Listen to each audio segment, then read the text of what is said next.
All right. Let's get going.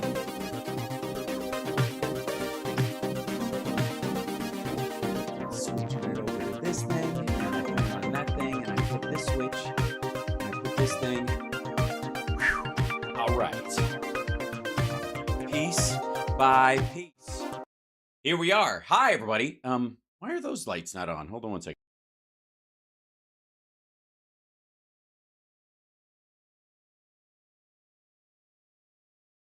There we go. The studio door and the E-Flare F276 are not responding. Something's weird in the state of Denmark. What in the world could it be? My little light over here is off, and so I'm going to be all grainy. It's going to upset me. Hi. I'm just going down here. I'll be back in one moment. Talk amongst yourselves. It's completely fine. You're totally fine. There you go. Haha. When in doubt, do it manually. I think that was who said that? Da Vinci, I think it was. I can't put the cat cam on because it would make Chip look guiltier than he actually is. Russell Brand is going, well, it's got into the chat. Russell Brand is going through some things. I agree. Why does everything move? Why can't it stay there? There you go. See? I didn't do anything. Look at this again. What the frick? All right. Chip is coming in here at night and just monkeying with me. It's just the fact. There's no way. There's no other description. No one else is down here except Chip. Just like, I think he goes around and finds a wire and just bites it and goes, is that food? Nope. Is that food? And then it shifts everything around. My neck is much better. It's improving bit by bit. It's called the issue I had is localizing. So instead of being my entire sprawling left side, which was driving me fucking crazy, it's now just the sore spot in my neck and the sore spot in the underside of my tricep, which was the injured part. And now I'm fine. Chip has his own live stream. I know, and he's got 100,000 subscribers, and he's already got his fucking button. I get it. Look, I understand. But you know what he doesn't have? iOS 17. I did it this morning, and it's fabulous. I'm so happy now. Anybody upgrade their phone to the iOS 17 and go, where is everything? Everything. Russell Brand fondled me at the premiere of 2000 Mules. I'm not saying, I'm not going to comment even on what you were wearing to the premiere of 2000 Mules. I think everybody wore the same costume.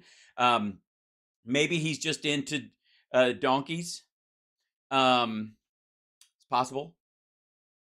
Do you like it how I've been putting on? Yes, I do like it. And I appreciate having an inordinate amount of control over my over like what people see when I call them. And you can have apparently multiple like account things, which I can just say is a recipe for trouble from my comedian friends, because you can have like when the screen comes up, you can create the poster for yourself that will override kind of any of the caller ID stuff.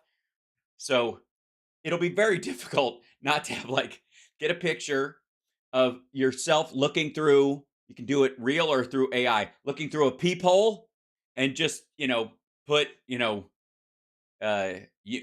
jackbooted troops, field team 24/7,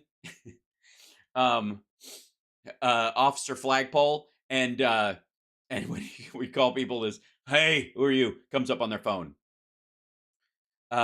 Also, get a picture of your friend. Come up to your friend. This is fucked up. This is so fucked up. Get a picture of your friend. Go, hey, look right here. And then they look down at the phone, like hold it about where it would be if they were holding their phone in their hand. Go like click like that. And then put that as the picture when you call them so that they get a picture of themselves looking at their phone. I'm very weird. I don't know why.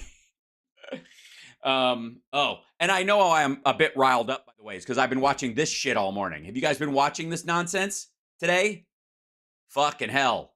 Like, we have to do, I think I'm going to do like I don't know if it'll have to be a subathon or something, but to deal with some of these dipshits, just the Merrick Garland stuff, it's just so fucking petty and dumb, and it's so weak. And like, the weird part is, I mean, it's all weird. It's all fucking weird. Where's see if we can find. I don't need the closed captions. Go away with your closed captions. Thank you. I'll give you an example. This is yeah. This is the all the Republicans are doing the same shit. Meeting. Later in January, Mr. Weiss was denied the ability to bring charges again against Hunter Biden in the Central District of California. Wait a minute. Sorry, the U.S. attorney from Delaware was not allowed to bring charges in California. Testified before the You do realize they have their own attorney there. Senate Judiciary Committee in March of this year that he had full authority. That Weiss confirmed that to us in a letter. Yeah, he had full authority in his district and in D.C. as an overarching federal one, but not in the California courts. Fucking hell. Don't these guys believe in states' rights? Like, it's just lame. These are just, like, everything is just, it's so fucking on the nose. Like, like, first of all, even, you can tell it's annoying when Summer is like, do these guys not understand the separation of powers?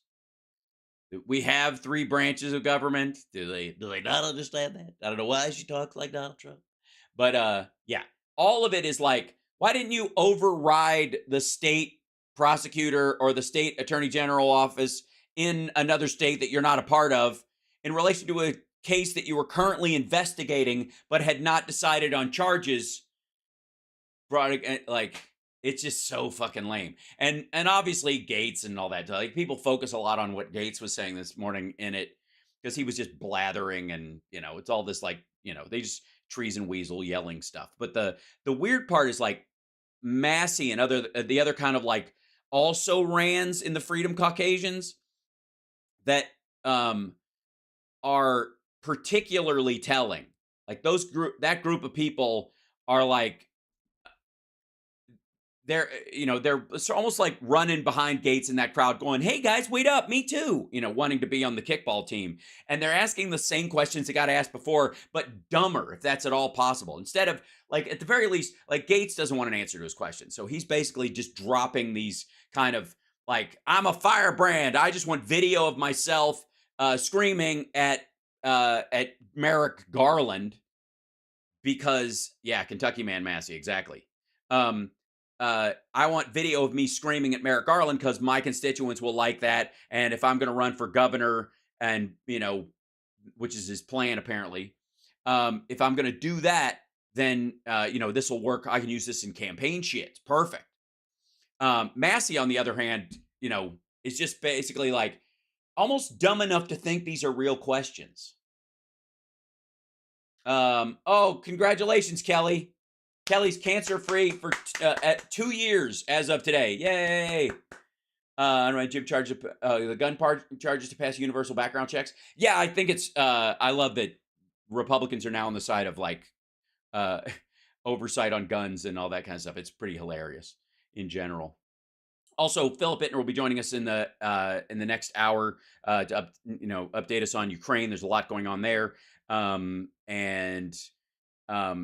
unfortunately for the Putin sucks, it's not going well for him, as it were.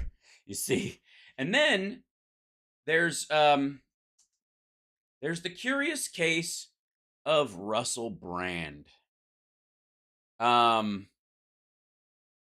It's okay. So here's the problem that Russell has. Let's see. We'll go through a couple of these things. Whoops, I opened this in the wrong one. The biggest issue with Russell Brand is not that they are stampeding these charges through the court of public opinion and attacking him and blah blah blah. Right. That's honestly, here you go. We'll open this one. Yeah. So let's go through some of this right now. Because there's a lot happening in all of this. Here, let me stretch this out so I can show you guys.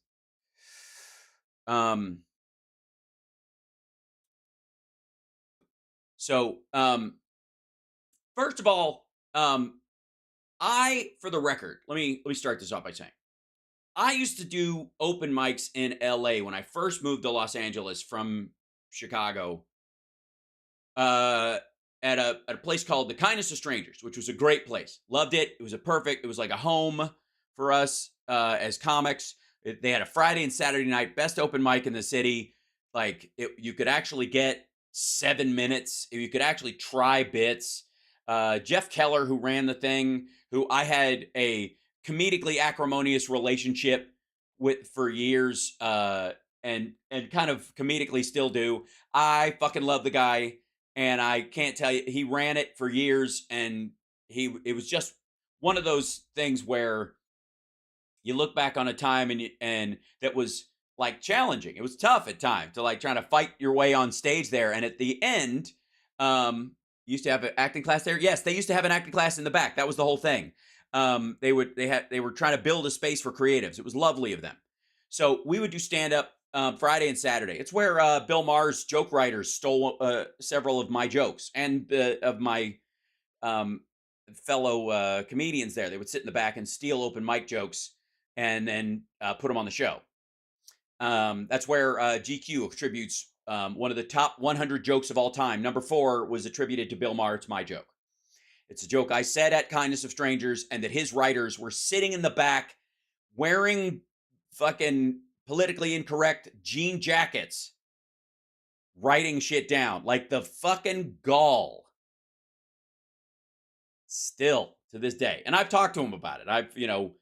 We effectively in the Talk Soup days buried the hatchet about it. But let me just be abundantly clear.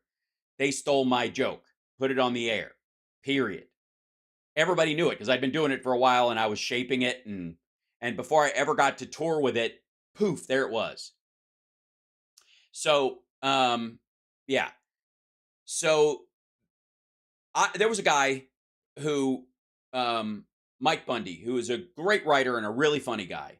And the essence, he was an edgy dude. He was, we're growing up in the age of Carlin and Bill Hicks and the 90s being very edgy. And everybody was having their edge. I wasn't, but everybody else was. I was like trying to be Billy Crystal, and everybody else was trying to like out, like it was a puking game. Mike's a funny fucking guy. He's just a good writer, sharp. And his stuff was like tough on the ladies. It was effectively, today it would be problematically misogynistic, but in reality it was gripe. It was male gripe about females, and just the same way that female comics gripe about men. It's part of letting off the pressure valve. That's what makes it comedy. But the writing was really funny. He was good at it. But it was like he was the harshest guy, right? He was of all of our guys that were at the club. Like if he went up and did a woman joke, it was you were going to hear the harshest version, right? Okay. So, cause he was just he was the Anthony Jeselnik of anti-marriage and anti-lady jokes. That was his thing. And the dude's like 20 at the time. He's now married with a child and is the most doting fucking husband that has ever existed.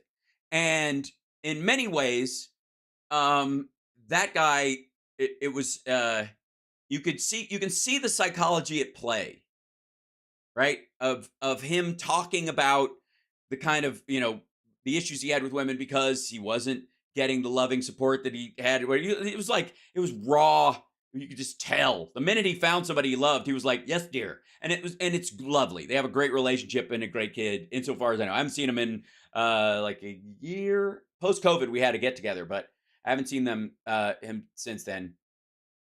Still, just a smart, funny guy. Anyways, but a loving father and husband now, even with the history of doing those kind of jokes. So that's the caveat on just because you make angry, misogynistic, edgy fucking jokes does not mean you're an angry, misogynistic monster necessarily.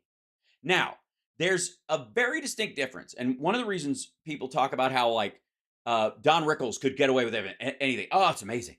Don Rickles, he could just get away with anything. Like he could just talk to people right to their face and he could just say these things and what he could get away with. Okay, there's a reason why Don Rickles, well, there's two reasons. The first one was that he was funny. His timing and his sort of brashness was hilarious, and it was going against this. He was an anti-civility comic. So there's a branch of comedy that I don't think people are aware of because they get lost into what the person is talking about and not the theme overall, which is isn't it nice that we're all civil and we're not walking around saying this shit, but sometimes we feel like saying it, and oh my god, wouldn't it be hilarious if somebody just said it? That is the anti-civility comic trend, and it's throughout American history. There are variations of it, but it's very important. Groucho Marx is an anti-civility comic in many ways. If you watch the interactions, the oh my god, how dare he say that? Right, that's the issue, and it's great. It's a necessary part of it, and it lets off steam because people laugh at it, and you do it in this cartoonish way. And wouldn't it be funny if somebody said that? Somebody said that. Now let's go back to being civil. That's how humans work. If you take away that ability, if you cancel people for being, too far over the edge for you or whatever, and you make that stuff. And I'm talking about actual jokes, not just mean shit from stage. There's a lot of these comics that are like, they just don't get it, or I'm too edgy, or whatever. No, you're not funny enough. You just aren't. So, no, Russell Brand is not that. Russell Brand is not an anti-civility comic. But the point I'm trying to make about Rickles is that the other reason, besides being funny, that Rickles would get away with it is that he was ugly. Don Rickles looked like a fucking frog. And in the world we live in, there is a no matter what group you're in, there's an ugly version of your group. And they're on the receiving end of the biggest slights in the world. They deal with that all the fucking time. And no matter who you are. So every race, every creed, every group has their uglies. And the uglies are always ice skating uphill is the point I'm trying to make. And Don Rickles was ugly. He was cute, they're adorable, and you could fall in love with him. That's not the question. But in conventional standards, being around people like Rock Hudson and even Dean Martin and even Jerry Lewis, quite frankly, Don Rickles was unattractive. And therefore, he could get away with fucking with people because almost everyone he was making fun of recognized that they were probably better looking than him. Or could, even if they weren't, they could feel they are. Does that make sense? And so it gave him a lot of leeway to mess with people because everybody was kind of listening to it coming from somebody who's, quite frankly, conventionally unattractive, and so big deal. What the fuck does this guy's opinion of me mean? Yes, even Dean Martin. Look at Dean Martin as an older suave guy. Dude got laid all over the place. It's ridiculous. Jerry Lewis used to contort his face to look weird. His resting face was not bad. No, he had good jawline, good cheekbones. He was a pretty boy in a lot of ways. Big eyes, especially when he was young. No question. They cleaned up. So, when you get to Don Rickles being able to say that stuff, and to my friend Mike Bundy, who was not as ugly as Don Rickles, but was just a pretty pedestrian, decent looking guy. He was not, conventionally handsome. He was not, that's Jeselnik's problem. That's why Jeselnik can't do crowd work, because once he starts, he'll get his ass beat. He do his jokes from stage like you're just sitting there watching a psychopath in a prison walking back and forth, just saying shit. And we've just taken down the bars temporarily because he won't jump out and, he promised not to do that, jump into the crowd and stab people. But it's like watching a Nazi camp guard prattle, right? But if he did that shit actively with crowd work, eventually somebody's going to beat the snot out of him because he's pretty. Anthony Jeselnik's a pretty guy. Handsome is a matter of opinion, but he's definitely pretty. Okay. That brings us to Russell Brand. Now, while my friend Mike can make misogynistic jokes about women, and people take it with a grain of salt because you're like, this guy is obviously not getting the attention of women. Not in a town like LA. Like he and we're the guys that and believe me, I feel completely comfortable about my looks, but I'm also realistic in that a lot of the, my first 10 years in LA, being 5'9", and at that point, 130 pounds, fully clothed, soaking wet, and basically broke. The women that I was interested in were looking over the top of my fucking head. They were not, if I saw a girl looking at me, there's equal chance that there was a clock behind me. All right. So, um, and again, I did fine. Let's not kid ourselves. My friend Dan, who in the parlance of our time back then was gay as a football bat. Even when he was in the closet, his closet had a glass door. Bless his heart. Who I you know he at one point he had a penchant for just saying accidentally rude shit all the time, and he was like, I don't know how do you get these like pretty girlfriends? And I was like, fuck you, dude. What do you mean? Because I'm the goods? I don't know. What do you mean? I don't know. Maybe they give the ride a try and they're like, actually. And he was a close friend. I'm 5'9".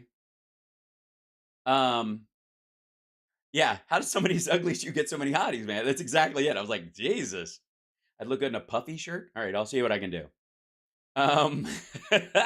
It's just a thing. All right. So, but I never do relationship jokes for a lot of the reasons in that I don't think that comedically I'm in the unattractive pocket enough to make them funny. Because any gripes I would have about a woman I was dating or something like that must be a problem with my relationship capability, my personality. Right? Because hold on, I forgot. If I make a joke about who I'm dating, it must be because of how I'm acting. Because it's not, I don't have some major malformed scar or something that drives them away or scares them off or whatever. Yeah. So, I'm not hurting for looks, but I'm, even though I'm not in this like Brad Pitt category, and I know that. And so comedically, I think you have to go, you have to look a certain direction where you can walk up on stage and it's easily recognizable to the audience that you are one way or the other.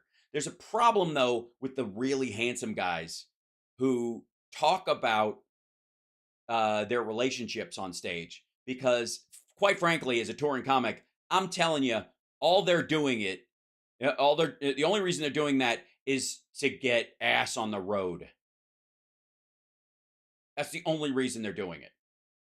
I've seen it. I open for guys like that. I work with them all the time. I recognized it in myself when I was writing bits about what a great, lay I would be. And I'm like, I'm just doing that joke because if it perks up the ears of anybody in the audience. And by the way, that's what the fuck do you think most love songs by bands are? I gotta leave in the morning, but you're the greatest thing that's ever happened to me, but I gotta hit the road. Like all those songs. What the fuck do you think that is? That's like, gentlemen, it's time to sing the ass song. Let's get some ass tonight. Thank you very much. I want her to have a backstage pass. I want her to have a backstage pass. Wise men say, give her a peanut butter and banana sandwich and bring her backstage.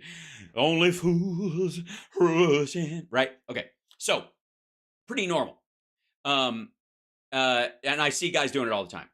The pretty boys who do it, just, it's the same as there is a trend in girl comics and female comics about the like road slut stuff. And a couple of them are, they're really funny jokes, but they're goddamn pretty. And it's hard to, like, it's to most of the men in the audience, it just seems like they're kind of slapping you in the face with how pretty they are, and you ain't ever gonna get this. And so the laughs are very pocketed. It's very strange. So, that's just the sort of the road of attitude, how those jokes come out. And in my buddy Mike's jokes that are misogynistic and all that kind of stuff, and him turning out later to be a completely doting husband and all that stuff, there is room for somebody to do an about face based on the jokes they were writing, because they were writing against what their experience was. However, wait, I need a new button for this fucking thing because I don't have it. This fucking dude. This guy. Paramount has just dropped a comedy special that they were going to put out by this fucker. And a lot of his early stand-up was about how much tail he was getting. Now, you guys remember when Dane Cook put out like what was the? I don't even remember the fucking name of it, but there's this one where he just the character is just like, I'm getting laid too much. Like that was the whole thing. I can't do it. It was like a reverse Cyrano de Bergerac. You know what I'm talking about? I don't know the fucking name of it, but remember he put out that movie and everybody's like, "Come on, dude," because as they go, Dane Cook is a decent looking guy. He just was. I don't know what he looks like now. I haven't seen him in a long time. He could have shaved his head and tattooed his face. Not that I'm not here to yuck anybody's yum. But at the time, especially, he was the dude who was getting laid on the road all the time. And the movie they wrote was like, man, was it Good Luck Chuck? That's it. You're right. It was Good Luck Chuck. It was this whole like, and I think most guys, I think we can all relate to that, can't we? I think we can all watch a movie where like, yeah, I remember when I was getting too much sex from too many hot women. Remember that? Like most of us were like, fuck you. Right? So, and by the way, I'm not here to shit on Dane Cook's stand up or any of that other stuff. You make your own decisions about him. And Dane Cook, for the record, never been accused even remotely of this kind of shit. So let's understand that there's a sliding scale of like and don't fucking like. And if you're having all the conventional, consensual, comfortable road ass you get, I don't care. I don't care. Okay? It is not in my realm of judgment. I just whatever. So and good on you. I know it's fine. But and his jokes were never mean. Like he would talk about the kind of uncomfortable aspects of stuff, but usually from a balanced point of view. Insofar as the Dane Cook material that I know, whenever he would talk about like girl stuff on stage, as far as sexual stuff or dating stuff, it was pretty even keel. It was like, I'm no prize, but also this, right? Okay. Does that make sense? The fuck? So, but Russell's stuff was this weird fucking thing about, what are you doing? That's weird. My chat just died in there. This is really weird. Okay. There you go. Let's open this. What was there? Is this me finding out I'm not on the air anymore? Is this how it works out? What the hell? What the hell? All right. I've got to check my chat on here because it's not showing up on my other thing. And thingy. Hold on. Chat. Savior of the universe. Bow, down, down, down, bow, bow.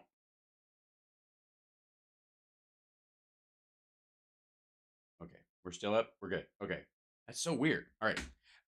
By the way, the reason the show's called Hackers, Skanks, and Skeeves is because Don Jr.'s account was hacked today. Or last night apparently, and he's been announcing creepy shit all morning, including that his dad has passed away and that he's going to be running for president in 2024. It's mean spirited and gross. Don't do that.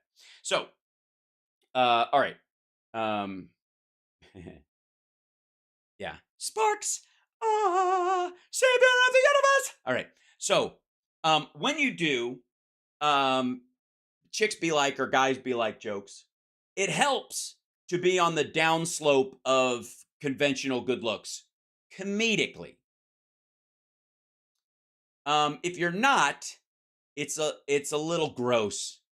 And Russell was always like, I'll get so much tang. It's just terrible. The girls, they throw themselves at me. Pregnant, like that. He basically stole the Lord Flashheart character and even some of the jokes from Rick Mail. Rowan Atkinson and the writer and Stephen Fry and those guys. But Paramount has removed one of Russell Brand's stand-up comedy specials after several women accused him of sexual assault. According to them, Russell Brand in New York City was available on the streaming platform as of Tuesday morning, according to screenshots taken by NBC. It is not immediately clear when the 1 hour special was taken down on Tuesday. It just was. Now, let's be, and this is the other one. Okay, Russell Brand's assault, rape allegations being investigated. What does accusers say happened? And there's the breakdown of this kind of stuff. Okay. Let me just say for the record, there's there's this thing that keeps going around in the right wingers who are protecting this guy. And again, all allegations until proven innocent. We get this. But the idea that like he's being tried in the court of public opinion. Okay, so was Cosby and Weinstein until they were charged. If it wasn't for the court of public opinion, these motherfuckers would have gotten away with it. If it wasn't for comedians and other people finally coming forward and saying, fuck these dudes, they would have kept at it. The only sad part about Weinstein and Cosby was that by the time they were caught, they needed Viagra to continue to offend. This fucker was on the road all the time, running his little guru camp. Just like, it's just shit. It's just shit. Sorry, I have to open that in browser. There you go. Why? There you go. Da-da. Why is this not going? There we go. Excellent. All right. Now the chat's up and running. I couldn't see it before. It was driving me crazy. Hi. There you are. It'll repopulate in a second. There you are. So, he's still got some, years in him where he could continue to offend if he's indeed doing that, which is why I think it needs to be adjudicated sooner. All right. I'm a niche product. Thanks very much. That's very sweet of you to say. That might be the nicest thing anybody's ever said to me.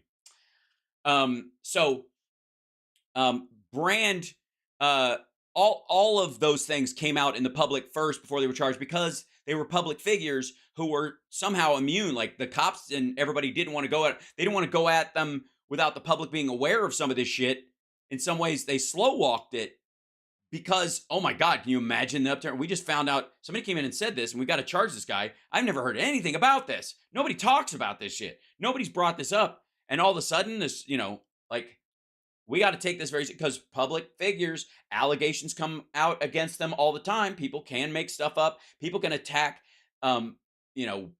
new shows and networks and all kinds of stuff. There's billions of dollars at play in these networks. You can wreck an entire production company just by a well-timed attack on somebody within them for whatever reason. So you gotta be careful. I understand that. And again, believe all women means listen. It doesn't mean you have to, disregard facts after they've told you their story. Just don't interrupt while they're telling you what the fuck happened. Right? Okay. So, the stories around this, like one of the things that the defenders of him are saying is this stuff about how, this girl is, she's 16. She was 16 at the time when he groomed her. But 16 is the age of consent in the UK, and therefore he's not breaking any laws. True. Housebreaks YouTubers making $50K a month. No, I only have 50,000 subscribers totally. I am not one of those folks. So just saying, not even close. This dude makes about $1.2 million a month, though, across YouTube and Rumble. So before you, $1.2 million. Yeah, something like that. All right. So the problem isn't that it was illegal that he went after the 16-year-old. It's that the general public would go, whoa, this dude's targeting 16-year-olds? Because there's some guys who fetishize 18-year-olds in the United States because that's the age of consent. That's the age where you're completely legal. And so they look for 18-year-olds that look 16. If you're, all right, sorry, but and this is, okay. So I used to have a joke. Let's see if you get this. I used to have a joke I had a couple jokes in my act in the 90s, back in the day, that for whatever reason, I would tell them, and people thought I meant the exact opposite of what I was saying. So one of the jokes was, there was some lead up stuff to it and some drop lines that I would throw in, like I could have sex with any woman I want because I would never want to have sex with a woman who doesn't want me. And people in the audience would go, "Oh, Mr. Smith," and like, listen to what I just said. I don't want any woman who doesn't want me. Like, that seems normal. That's called consent. That's exactly what consent is, stupid. Secondly, I had this joke about like, I don't understand. I'm glad I don't understand pederasts or the guys like To Catch a Predator was very big. I don't understand any of those guys because I didn't like fucking teenagers when I was one. For me, the sweet spot was when I was a teenager was 27. Like I was like a 27-year-old girl. I don't know why, but that was the age that I was like, my lord. Um, when I was 16, 17 years old, that was my kind of like in my mind. But like the idea, like when I was 16, a 16-year-old girl, I was like, ugh, you don't know anything. I don't know anything. This is not going to be any fun at all. This is going to be awkward and fucked up. Yeah. Um, yeah. Let's just grope and be uncomfortable. Blah. Right. And where I was like, can I find someone who knows what she's doing? I can learn a thing or two. I was always a lifelong student. So, so that was kind of just the early gags about it, right? And so some of them, I quite frankly, I just dropped because I'm like, they're not hearing me, and I don't know that I care enough about this joke to find another way to put it, right? Um, Teenagers so much to deal with it. I teach middle school. I can't imagine. I know, like, no, ugh. But if you actively target, so he bumped into this 16-year-old, and literally, and magically, by the way, accidentally, in front of her school or some shit, like going into the same shop, he bumped into her, which I'm sure was completely accidental. And she said, he goes, how old are you? She said, 16. He said, I don't care if you're 12. I just want to know where I stand legally. Which to me sounds like he thought she looked younger than 16, but she would be 16 because she was coming out of a high school. That's the part that I find like hinky as fuck, right? So, also, one of the Jane Does who goes by Nadia is, you know, had consensual sex with him once before, and then he came. She said he was like, I guess, called her to the house, said, "Can we just like cuddle and hang out or whatever?" And she's like, "Yeah, I guess no." And she went back and forth, and she basically was manipulated into coming over. And when she came over, he was butt naked. She was like, "What are you doing?" He hugs her naked.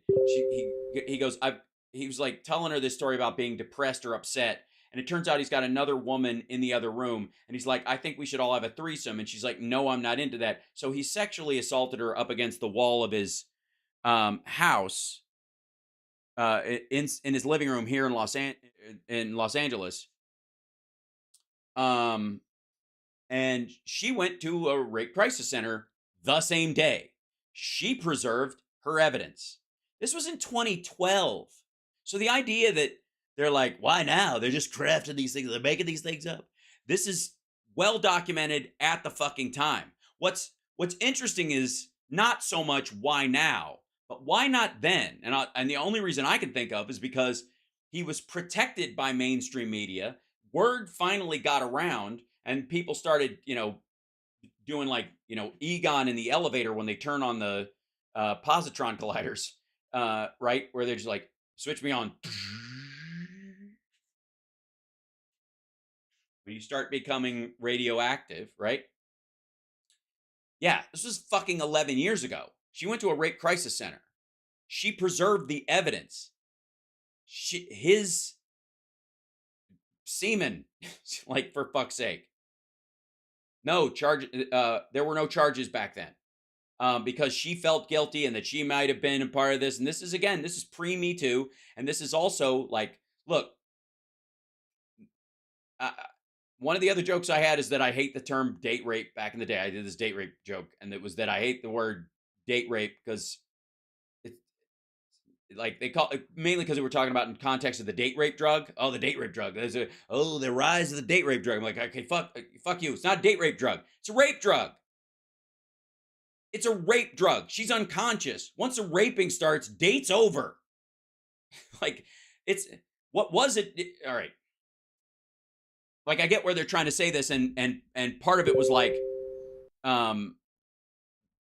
maybe a tacit warning to girls to watch their drinks and that kind of stuff back then. Yeah, tickle robbery. Exactly. So I had a big issue with that phrase. You know, if you're breaking down the word, it's just a rape drug. At that point, they were, and that means they were planning it the whole fucking time. There was never a date. There was no point in the middle of the fucking date where they're like, you know what? She's never gonna put out. Bloop. Like it was always going to be that. Right? Does that make sense? Now, it's as a moniker, it might help to remind, some young women to be careful because they might feel like a guy like this or somebody they know, he seems perfectly fine, or even that they've done stuff like they've gone out before, they may have even had sex before, but they were stuff they didn't want to do or they weren't comfortable with. And so the guy doses them and does it to them while they're asleep or something awful like that. You know what I'm talking about? Like it doesn't matter what happened up to that point. Once you cross the consent line, especially violently like that, and I'm not talking about missed signals. I'm not talking about, did we both go too far? Were we like mashing around and it led to one thing and no no's were said? Like, we're talking about active no's were said or consent was impossible because the person was unconscious. This is very cut and dry. This is not watery at all. They try to put it like, well, she shouldn't have been dressed like that. She wasn't dressed at all, motherfucker. Nobody's dressed when they're unconscious. You know what you're wearing when you're unconscious? Whatever the person wants to put you in or take you out of. That's what. Period. Yeah, Danny Masterson's wife has filed for divorce. She did it, everybody. Some people are like surprised she didn't wait till his first appeal, and others are like done. I think part of it is because if she files for divorce now, if they come after her as being if the victims come after his money, she can keep part of her money separate from him. So it means you felt, yeah, right. Apparently she has her own history of shit. Yeah. But just for the record, like, um, I'm glad, like I said, I'm glad I can't fathom. I have no interest in a woman who's not interested in me. None. Seriously. Like, I would rather have to have a safe word than a consent decree with somebody there. Are you sure you want to do this? Like, it should be obvious, to both parties. If you're asking about the consent, neither one of you are fucking ready. If you're having to have this conversation, it's like they say in the CIA, if there's any doubt, there is no doubt, right? But at some point, if you're in a relationship, it should just be like, oh yeah, we're both totally into this. We've passed our comfort zone. We've gone through the who are you, who am I, who are you, who am I part of the date, and yeah, I have no interest in a woman who's not interested in me. Exactly. Sexually. I mean, I don't mind women who are not interested in me sexually as friends and companions and coworkers and all that shit. Yeah, why stick around? So, but the weird part about, like, I'm the possessive notching your belt part. Now, I have never full disclosure, I've never understood that mentality. And I mean this genuinely, and I always am puzzled by it. It's like one of those things where, like, all comedians are the children of drunks and or always trying to, mitigate a terrible household. Nah, sometimes you just poor and the family needed entertainment. I got to tell you, like, I didn't joke around in my house to keep the family from falling apart. I joked around the family because we didn't have a fucking TV. It was boring. And laughter is fun. It's that fucking simple. It doesn't have to be just like, oh, and this is a skill I can use later. It's like it's like if you learn how to fix the roof because you always had a leaky roof as a kid, right? And then you become a roofer. It's not that weird. That's all. So when, the same thing with, like, comedy, but I've never understood this kind of idea of, like, um, uh, the dudes who are like, I got hurt. Now, there are groupies who went after rock stars who do the same thing, and I find that weird too. Again, not yucking anybody's yum, and if it's consensual, I don't care at all. But the kind of, like, conquest aspect of it I find uh, absurd. Like I have this T-shirt I used to have when I tour with that I thought was funny, and I still do. Uh, uh, Instead of saying "Vidi Vici Veni," it said "Veni." Sorry, instead of saying "Veni Vici Vidi," it said "Vidi Vici Veni Vici." Yeah, which is like I instead of saying I came, I saw, I conquered. It said I saw, I conquered, I came, which I was just. Can I keep the chat on live? Sure. Well, within reason, because some of these assholes get if I give you too much room, it gets a little weird. So yeah, it's just I don't understand the not just who are you bragging to? It seems so like 1950s shit. It's just odd. Your libido is on par with Genghis Khan. Um, so, anyways, and again, I've always believe I'm all flippancy aside, don't panic, but I also don't believe in sex addiction in the abstract. I think it's often used as an excuse, kind of like somebody who's like, "I'm sorry about that thing I said about the Jews. I must be an alcoholic." You're like, yeah, okay. Alcohol doesn't make you anti-Semitic. It takes away your inhibitions, fucko. It doesn't, right? Okay. Right, it's bragging point in the 50s when nobody was supposed to have sex. Exactly. And you could bullshit because nobody could talk about it. So you could make up stories. Once the sexual revolution had passed, people were like, okay, yeah, good for you. I don't care. So yeah, sex addiction for most people is an excuse. I'm sure it's possible. Whatever the diseases they mentioned in the Big Lebowski, where they have sex without feeling and blah blah blah. But and again, I would purport that a rapist is not a sex addict, and the idea that you're like, it sounds a bit like that was where the excuse was coming from when it came to what Russell was talking about. When you start talking about, I was a sex addict at the time. I'm a sex addict. I was promiscuous. Nobody gives a fuck about that. No, nobody cares, really. Uh, so, and when you get drunk, it's hard. It's true. I'm a virgin. This shirt's old. Nymphomania is not a thing. It is, but the idea is that it's compulsive and without feeling or whatever, which is not interesting as well. Why would you want to have again, it gets into very Dahmer like territory. You want the other person engaged in. I mean, first of all, how do you conquer something that'll just let you do it if you have low self-esteem? It's a long conversation about fucked up shit. But I would say that somebody using I was a sex addict, it sounds like they're running interference for I may have jumped on somebody and they may have said no, I don't really remember because I was kind of in an addicted mentality. Right. Rape has nothing to do with sex, it's violence. I disagree, Flank Doodle. It is a specific type of violence around sex, and the person still most of the time will orgasm or ejaculate. It is a very sexual act. It is a very sexual act. It's using the sexual act to for power purposes, but it is also an overtly impulsive sexual act with it. So it's a two-for crime, and it doesn't make it any less wrong. Is this Sex Therapy Wednesday? Yes, it is, my darling. And if you're going to buy a brand new dildo, just make sure it's in the package. Don't none of this stuff where you walk into the store and go, "Do you have a floor model?" Don't take the floor model dildos. It's a bad idea. I think that's advice that any decent sex therapist would give. Yeah, the Dr. Ruth restaurant. Never buy the floor model dildo.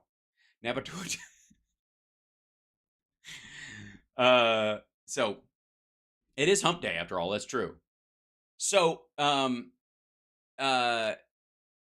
again, you can have a real thing that other people use as an excuse. Again, this goes to our all people who call themselves trans is a guy who uses the self-identity laws in the UK to say, I now identify as a woman, put me in a women's prison after he's been found guilty of raping 7 women. Is that transgender people's fault?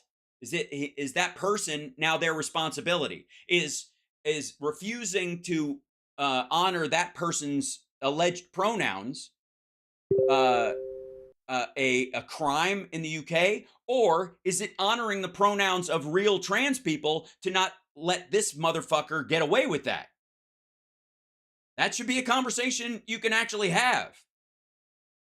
There can be a conversation like, I believe all these trans people. I think you're a fucking criminal. That makes sense. That's possible, right?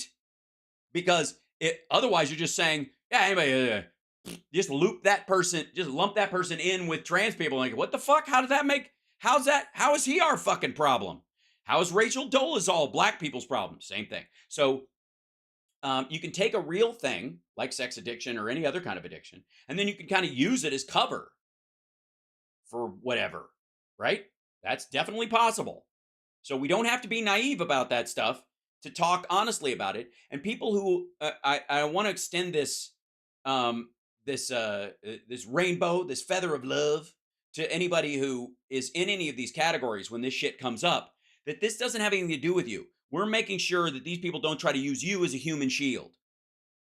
There are conversations that have to be had about, you know, like sex offenders and addicts and the trans stuff that has nothing to do with real people going through real shit. These are people trying to take advantage of society's desire to do right by you, weaponize it, and thereby turn society against you at the same time. And I'm not comfortable with letting that happen. Does that make sense? Cool. Just understand that if anybody's, questioning the pronouns of a serial killer who is maybe very well bullshitting people to get into a women's prison, for example, or a men's prison, I suppose the other way around, if that's who they choose to kill, that's not a criticism of transgender people at all, right? Does that make sense? You can do that. You can have that conversation. And it's important to know that that's the baseline. That one is not all is not one. And in this particular instance, we're talking about this, his, like, I was a sex addict or whatever. That just sounds like something you tell your fucking wife or girlfriend to get out of the fact that you were caught, kinda. Or you didn't have the maturity to have the conversation, which is what happens on the road stays on the road, and I'll always be careful, which he obviously didn't because that was one of the issues that came up with it. But so back to this dude. So there's a whole layout of this stuff, and if people want to dive into it, but Russell Brand, Channel 4 documentary hit with complaints from viewers who felt it was unfair. Now, they feel it was unfair because some of the folks, because they used heavy music or whatever. I don't have this. I don't care. I have an ad blocker. Sorry. They were like, they used all this heavy music and they did all the true crime tropes when they were discussing this. Let me tell you something. If you have a situation where heretofore people have not been taking the warnings seriously around this kind of shit, this is where where it being an open secret in the comedy world in the UK, especially, that he was engaged in this kind of shit and women were avoiding him because of it. And that's, and again, that's the story that's circulating, that's been going on in the same way that, when the Cosby stories come out, I had no firsthand knowledge of fucking Cosby doing all this stuff. I'd never met the fucker. I'd never been in his circle. I was never, rich or close enough to the centers of power to actually even have good seats at a fucking Cosby show, much less bad seats, right? What's reality at the border? 2000. What's the real number of people crossing? I don't know what you're talking about. It's fairly random, Donald. It's half of what it was when Title 42 was in. Title 42 was the problem. So I didn't know there were people defending Brand. There's lots of people defending him. Here's the thing. And also, it's fine. You can defend him. You can defend him by saying he needs his day in court. I don't think this says what it says. It says blah, blah, blah. Yeah, or Louis C.K. in the U.S. Louis C.K. is very different in that Louis C.K. never put his hands on anybody. And these are distinctions without a difference to some folks. But he used his power to manipulate women into having to deal with him sexually in a way that could be just as humiliating and gross. And that's what's wrong about it. You shouldn't have to put up with this shit. If you're a woman in comedy, you should be able to meet a dude in his hotel room this way a dude in comedy could go, hey, you want to come up to the hotel room? We'll talk about shit and not have to worry about it. It should be that cut and dry. Honest to God. And I've said this before, but like in the case of Louis C.K. and the two female comics that came up to his room, I guarantee the last time he was in that town, the two women, whoever they were, other women, different women that came up to his room had sex with him or watched him masturbate or whatever his thing was. So it's like a road habit. And they all have a game they play. I asked, whatever, blah, blah, blah. Doesn't matter. Women should be able to come up to your hotel room without you making a pass at them. And again, this is not. I'm not talking about misfired signals where you thought, oh, I thought this was a pickup, because that doesn't mean. What about a gay comic? And a female comic could come up to his room, but a male comic come up to his room, and suddenly a pass is being made. Suddenly there's like, oh yeah, only everybody knows. Well, I didn't know. Oh, okay, well, no harm, no foul, right? That's fine. Yeah. So still sexually violent. Everyone was told about it. No one cared. One woman said he did it in dressing rooms and they didn't sleep with him. Yes. And so the lead up, the point I'm trying to make, and I think this is the value of it, is not all of his defenders on the right wing are saying they're just coming after him now because he's going after the establishment. Okay, first of all, he's been doing that shit for years. His YouTube thing had petered out, and they moved him over to Rumble, and he became a paid servant of Rumble. And then he was just cranking out all these motherfuckers, like anti-Fauci videos and all that kind of stuff. That's not criticizing the government. That is towing a specific narrative for a specific group of people.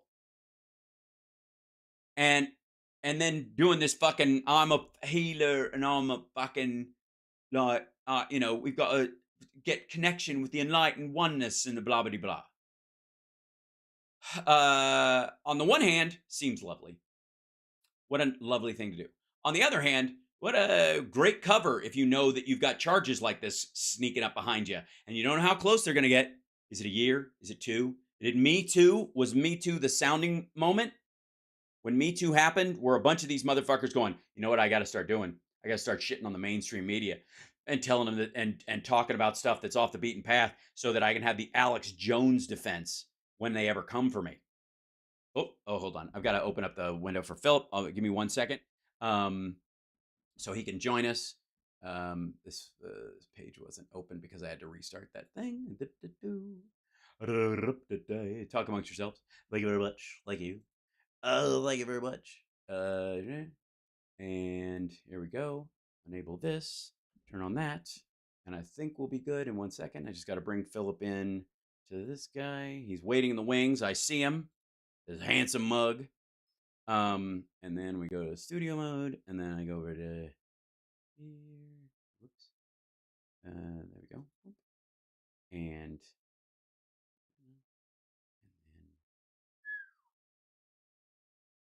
then yeah. All right, excellent. And then this in here. Okay. And ladies and gentlemen, if I may, let me see if I can bring up the audio because I know he can hear me, but I just want to make sure I can hear him. There you are, sir. Yep, there he is. Ladies and gentlemen, Philip Bittner joining us. Sounds like you can hear me as well. I can indeed. Welcome, sir. How are you? Good to see you. Glad you could be here. Good. Good. Lots to discuss, and of course, we're talking about one of our dear, what I would call him, tanky curious, Russell Brand. Oh, Russell. Yeah. Yeah. Well, you know what? I know you always say that. Every week you say lots to discuss, and you're right, there is. But for once, most of it is not from where I am geographically. Yeah. Most of the news of what's going on this week is at the UNGA, the United Nations General Assembly, in Armenia and Azerbaijan. And which is huge. Idiots like and tankies like Russell falling apart, which is a good thing. Catch everybody up on the Armenia-Azerbaijan thing, because I think you probably know more of the history of it. I had to I had to mention it because it's true. Yeah. But I am not an expert on Nagorno-Karabakh. But I mean, that's the disputed. Just so you know, Nagorno-Karabakh is the is the disputed territory between Azerbaijan and Armenia. Which is the cause of conflict. Yeah, recently. And Russia has been backing Armenia during this period, for right? a long time. Yeah. Yeah. Well, it's okay. So as the U.S., which is weird. Expert. I say I'm not an expert on Nagorno-Karabakh for a variety of reasons. One of which is I've never physically been there. I've never stepped foot. I've been in the Caucasus. I've been to Georgia, but I've never been to Armenia or Azerbaijan. So I'm reluctant to say that I am an expert on this region. Having said that, I am an expert in all so in so much as I collect intel and have been following it Right. extensively for Yeah, the yeah. last 30 years, I can talk about it in the abstract. I can't Mhm. talk to you about it from personal knowledge because I've Right. never been to Nagorno-Karabakh, and I've never been to Armenia, and I've never been to Azerbaijan. Let me see if I can. I'll see if I can bring up a in a moment. I'll bring up a map. We can show you the But general area. But But here's one of the things, I can of course yeah, I can of course give you a primer on it Yeah. from my knowledge of it, and Yeah. that is that basically this was an issue that was way in the way back created from the tensions between the Ottoman Empire and the Russian Empire. hmm But in the collapse of the Soviet Union, it became an issue because there is this strip of land between these two countries in an isthmus. It's always about isthmuses for some reason. Between the Black Sea and the Caspian Sea. That's the Caucasus. So you have Georgia, Armenia, and Azerbaijan, and it's a conflict between. Well, at one point, ultimately, it was a conflict between Persia, and I mean this stuff goes way back, Right. way back. So I don't want to give too much of a history lesson, but at the end of the day, what happened was at the end of the Soviet Union, this was a disputed stretch of land, this place called Nagorno-Karabakh, which is in a mountainous area between these two countries, which are Right. split between Turkic Ottoman Muslims and Christian Orthodox, Armenians, one of the first Christian religion. Right. I mean, the first nation state to adopt Christianity were the Armenians, and Yeah. they're very proud of that. So you have this conflict of cultures and influences and power and empire and all the rest of it. But what it comes down to right now is that the Azeris, the kind of Turkic backed nation, has aggressively moved back into this contested area in the mountains. And normally Russia would intervene and broker this, and not always would they support Armenia, but 9 times out of 10, oftentimes they would come down on the side of the Armenians, and they would back them. And so Nagorno-Karabakh remained this kind of amorphous area, which would flare up every now and again, and Russia would clamp down on it. Well, Russia is a little preoccupied right now, in Ukraine. So they basically just pulled a fuck it. Yeah, fuck it. Way too busy. Sorry, too many assets in Ukraine. Tildeer did not read Armenia, and also Armenia. It seems as though, and please, I need to do a more deeper dive into this, but it seems that Armenia, the scuttlebutt is that Armenia is actually not even waiting for a denial from Moscow, but has already said, fuck it. We want to talk to the West. Yeah. And if that's true, that's a huge tide turn. Huge deal. Yeah. It's a huge deal. And it actually is a double-edged sword, because Azeri support from Istanbul, a NATO partner, up against an Armenia that is begging to get away from Moscow. Right. How do you deal with that? I mean, but Hal, you and I have talked about this. You and I have talked about this many times. Yeah. This is a collapse of empire. We are witnessing a collapse of empire, and this is part of it. So the conflict there is really, really big, and of course what's happening in New York is very big. And what else? Is there something you wanted to talk about? Well, I'm gonna show everybody. Give me 1 second. I'm gonna bring this. I'll be happy to rip on Russell Brand and his Ukraine. Oh, we'll do that. We'll do that in a minute. But this is the area. This is Nagorno-Karabakh. That's that area right there, and that's the disputed territory between this. And this is the little connector land where they send in troops, the Lachlan Corridor, and this is dangerous fuckers. Azerbaijan and Armenia. Man. Okay. And I can't imagine Whoever the tension over at TYT these days. That's a cold fucking moment around the coffee machine right now. Shit. Well, So and I stand with Mona Sovsesian. It's Sovsesian, I believe. Conan yeah, O'Brien's Armenian assistant. yeah, Love Armenia. I had a buddy of mine who I was a friend with when I was a kid in San Francisco, who was right, Armenian. The Caucasus is this amazing stretch of land that nobody knows about. It's wonderful and beautiful, right, especially in my opinion, Georgia. But right. yeah, it's a complicated We're also stretch. talking, folks. This is where the Caucasians come from. This is where white people, are this is the root of white people's name. The Caucasians. They came through the Caucasus Mountains. These are North African, Yeah. Yeah. light No, skinned people. this is where empire. This is Yeah. where empire clashes against empire. That's And right. this is empire that has not moved It's- on to a post-industrial, Nope. Yeah. whatever Post- empire is now. Right. But this kind of empire, that's 19th century. You stuff. could argue that this is 20th still century. holdover from the Cold War. That this is leftover Yeah, shit. sure. They put shit on hold because of World War I, World War II, around the Ottoman Empire stuff. They put stuff on hold because of the Cold War, and then the Cold War ended, and they never really picked it up where they left because everybody was like, "Okay, thanks, Bretton Woods. Let's get about creating some sort of just business relationships, and we'll pretend we didn't have this problem." And yet, there's just generations and generations of people who are like, "Wait a second, no, fuck you." And the Armenian genocide, which happened, and was a thing, Sure did. and I don't have Sure any did. problem, Nope. bringing that up, but is also wrapped up in both in its tacit support, and the looking the other way of a series of people, including, if you'll notice, Azerbaijan, Russia, right there. That's right, shares a border with Russia. Here's Georgia. Russia wanting to punch through to Georgia. You could argue that some of their shit monkeying around with Armenia is trying to squeeze through Azerbaijan and take this whole area. So this is part of the long game of new Russian Empire. This is what you would do. They're boxing these fuckers in. That's it, or Yeah. were Well, for a while. it's Now they can't because it's not so they've new. dropped. I mean, the Caucasus, the Russian conquest of the Caucasus in the 18th and 19th centuries were I mean, it's empire. Brutal. It's empire. Right.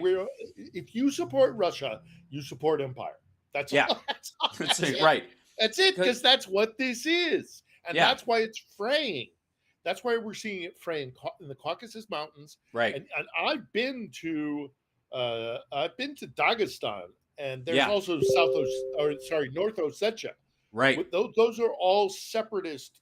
There's no love lost. I mean, those guys they do not like being part Right. of being under the thumb of Moscow.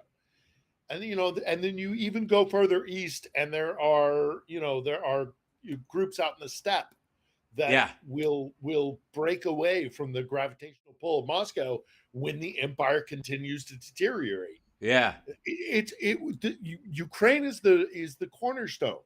Mm-hmm. And once it goes, and sorry guys, all you who support Russia and all you tankies out there, but it's gone. You lost it. You have lost Ukraine. You will never have it again. Did you see? Have we talked about? Did you see the commercial of the guys in the trench talking? It's a Russian recruiter ad. And there's one guy in a trench line, and but these two guys, and they separate into a trench line, and one's like, boom, boom, boom, boom. Oh, I can't wait until we're back in Kiev. I want to buy an apartment in this luxury region of the capital, Pechsk. Yeah. And they're like, ha ha ha, boom, boom, boom, boom, boom. And the other guy goes, I'm looking to get a nice little country home down in Odessa because I like fuck you. God damn it. Just like, so we're not even pretending this is not about fucking empire anymore. Yeah. Seriously, check that. There is a video out there. It's not hard to find. Right. It's fucking shocking. It's absolutely fucking shocking. And yet not surprising. It's shocking, but not surprising. There's a lot of that out of Russia. Right? Russia's the perfect mix of shocking, but not surprising. Right. Shocking that they would be so blatant about it. Right. Shocking that they would be so. That anybody would, not that they would. I think we're still, that accidental attribution of civility that we still do because it's normal. And you talk a lot about how, like, the Russians don't even think, like, normalcy or regular society is possible. It's all might makes right is more than just a slogan. It's the law of the jungle. It's just how shit works, right? And so if on you a very believe that, basic, on a very right, basic intrinsic level, on a street level, yeah, everybody relates to everybody else on this, and the state is set up to be that way, where you yeah, have to. I mean, it's like the DMV on steroids, man. hmm, It's coming up against that bureaucratic, faceless, right, kind of state that you have to deal with, and and it's power dynamics. It's binary. Everything is binary. right, and But it's anyhow, yeah. black and white, and the black part is good. Is the the the Empire was right the whole time. These are the, by the way, you'll sometimes see videos online of critiques of the Star Wars storyline that will that are, the Empire was actually right and the Jedi's were terrorists. I'm not kidding, and they're Oh, all yeah. over the place. And I don't doubt that some of these people are writing them because it's it's a good film thesis. If you're going to film school and you go like make an argument video that proves a point you may not even believe yourself. It's part of the job, right? How to make a documentary about bullshit. It's a great skill to have.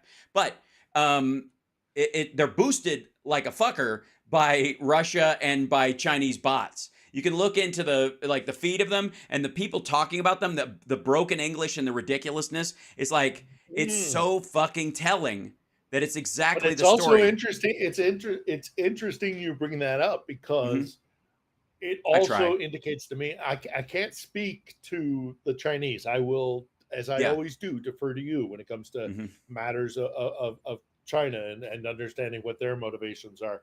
But when it comes to the Russians, they study us so well. They know our pop culture. You got Star Trek nerds and Star Wars Yeah. nerds and who are GRU officers who study this stuff. Yeah. Because for them, it is a technique It's a weapon. to infiltrate our culture. Yes, they weaponize it Yeah. because they weaponize everything about our culture. Because sadly, Mhm. truly, for both sides, they only see us as an enemy. They are consumed by us as the constant enemy, the boogeyman who's going to come and get them, and they study us to defeat us.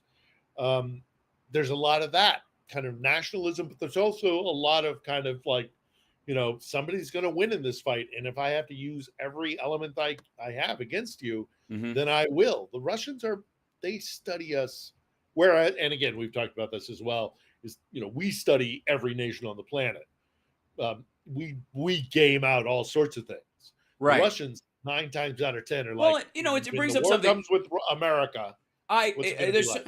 There's a curious thing about that, because I think after a while, that's how defections actually start in a lot of cases. That China's had a real problem with this. All the Chinese defections start with them trying to infiltrate American normalcy, where they're like, okay, you're going to pretend to just be a student, or you're going to pretend to just be this thing, and you're going to talk to these people. After a while, they're like, this is actually fun. These people are actually having a great time. Shit, I want to go to that show tonight, even though I'm not in the country. And eventually, they're like, you should sign me to the Mexico office. And then they escape and come into the United States. They pay somebody $80,000 to sneak them across the southern border to get into the United States, and then they surrender to the U.S. government as a spy.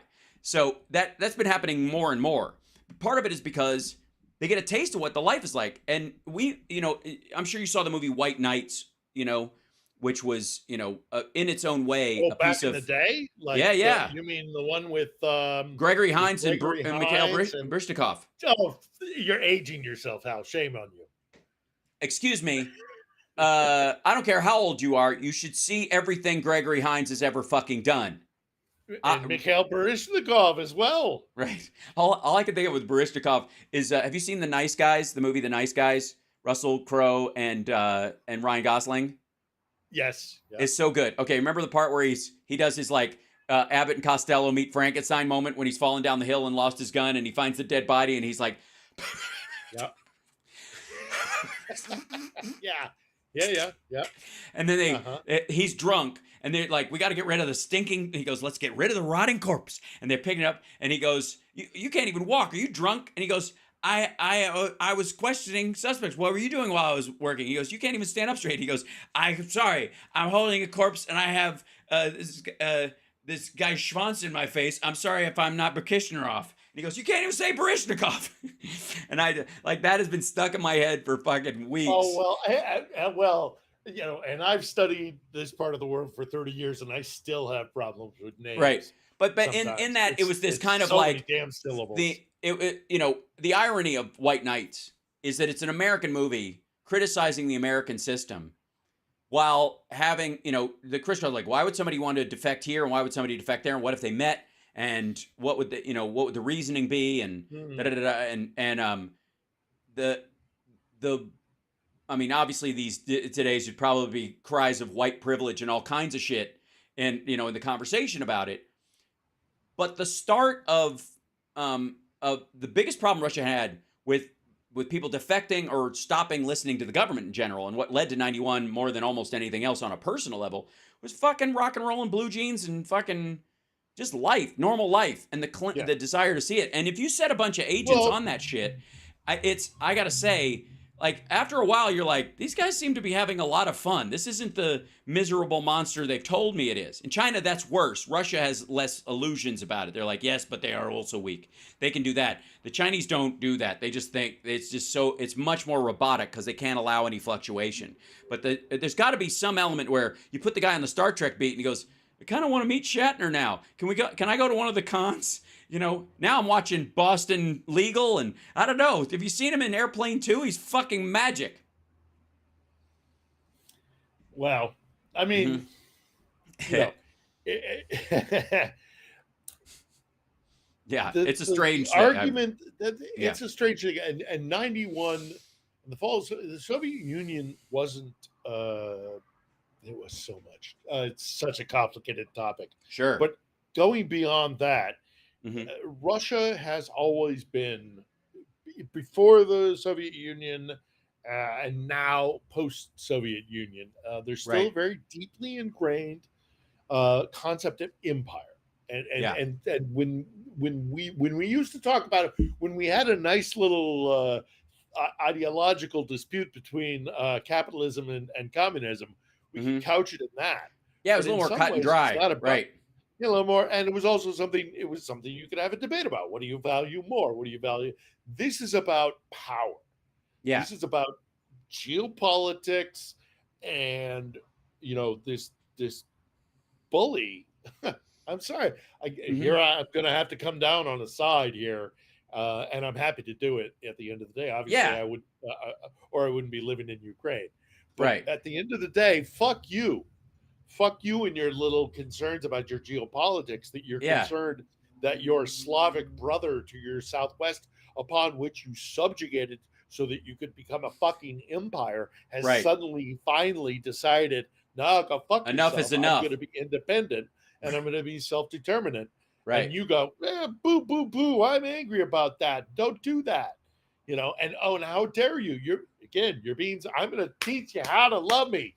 You're gonna come back. Right.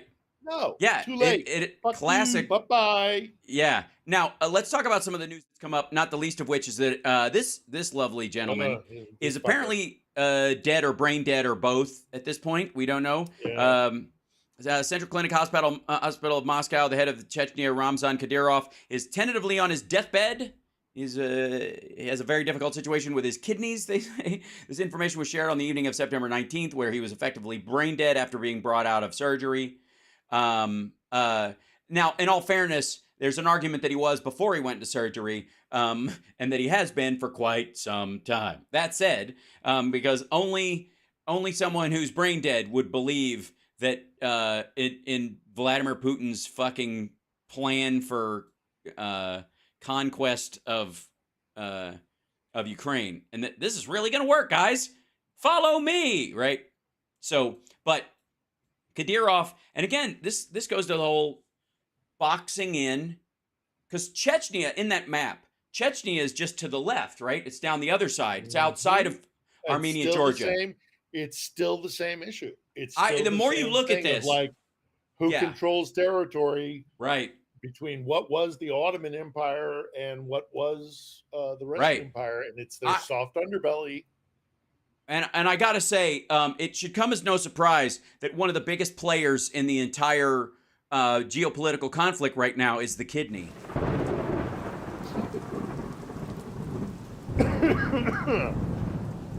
Shame on you. Shame on you. These are serious topics.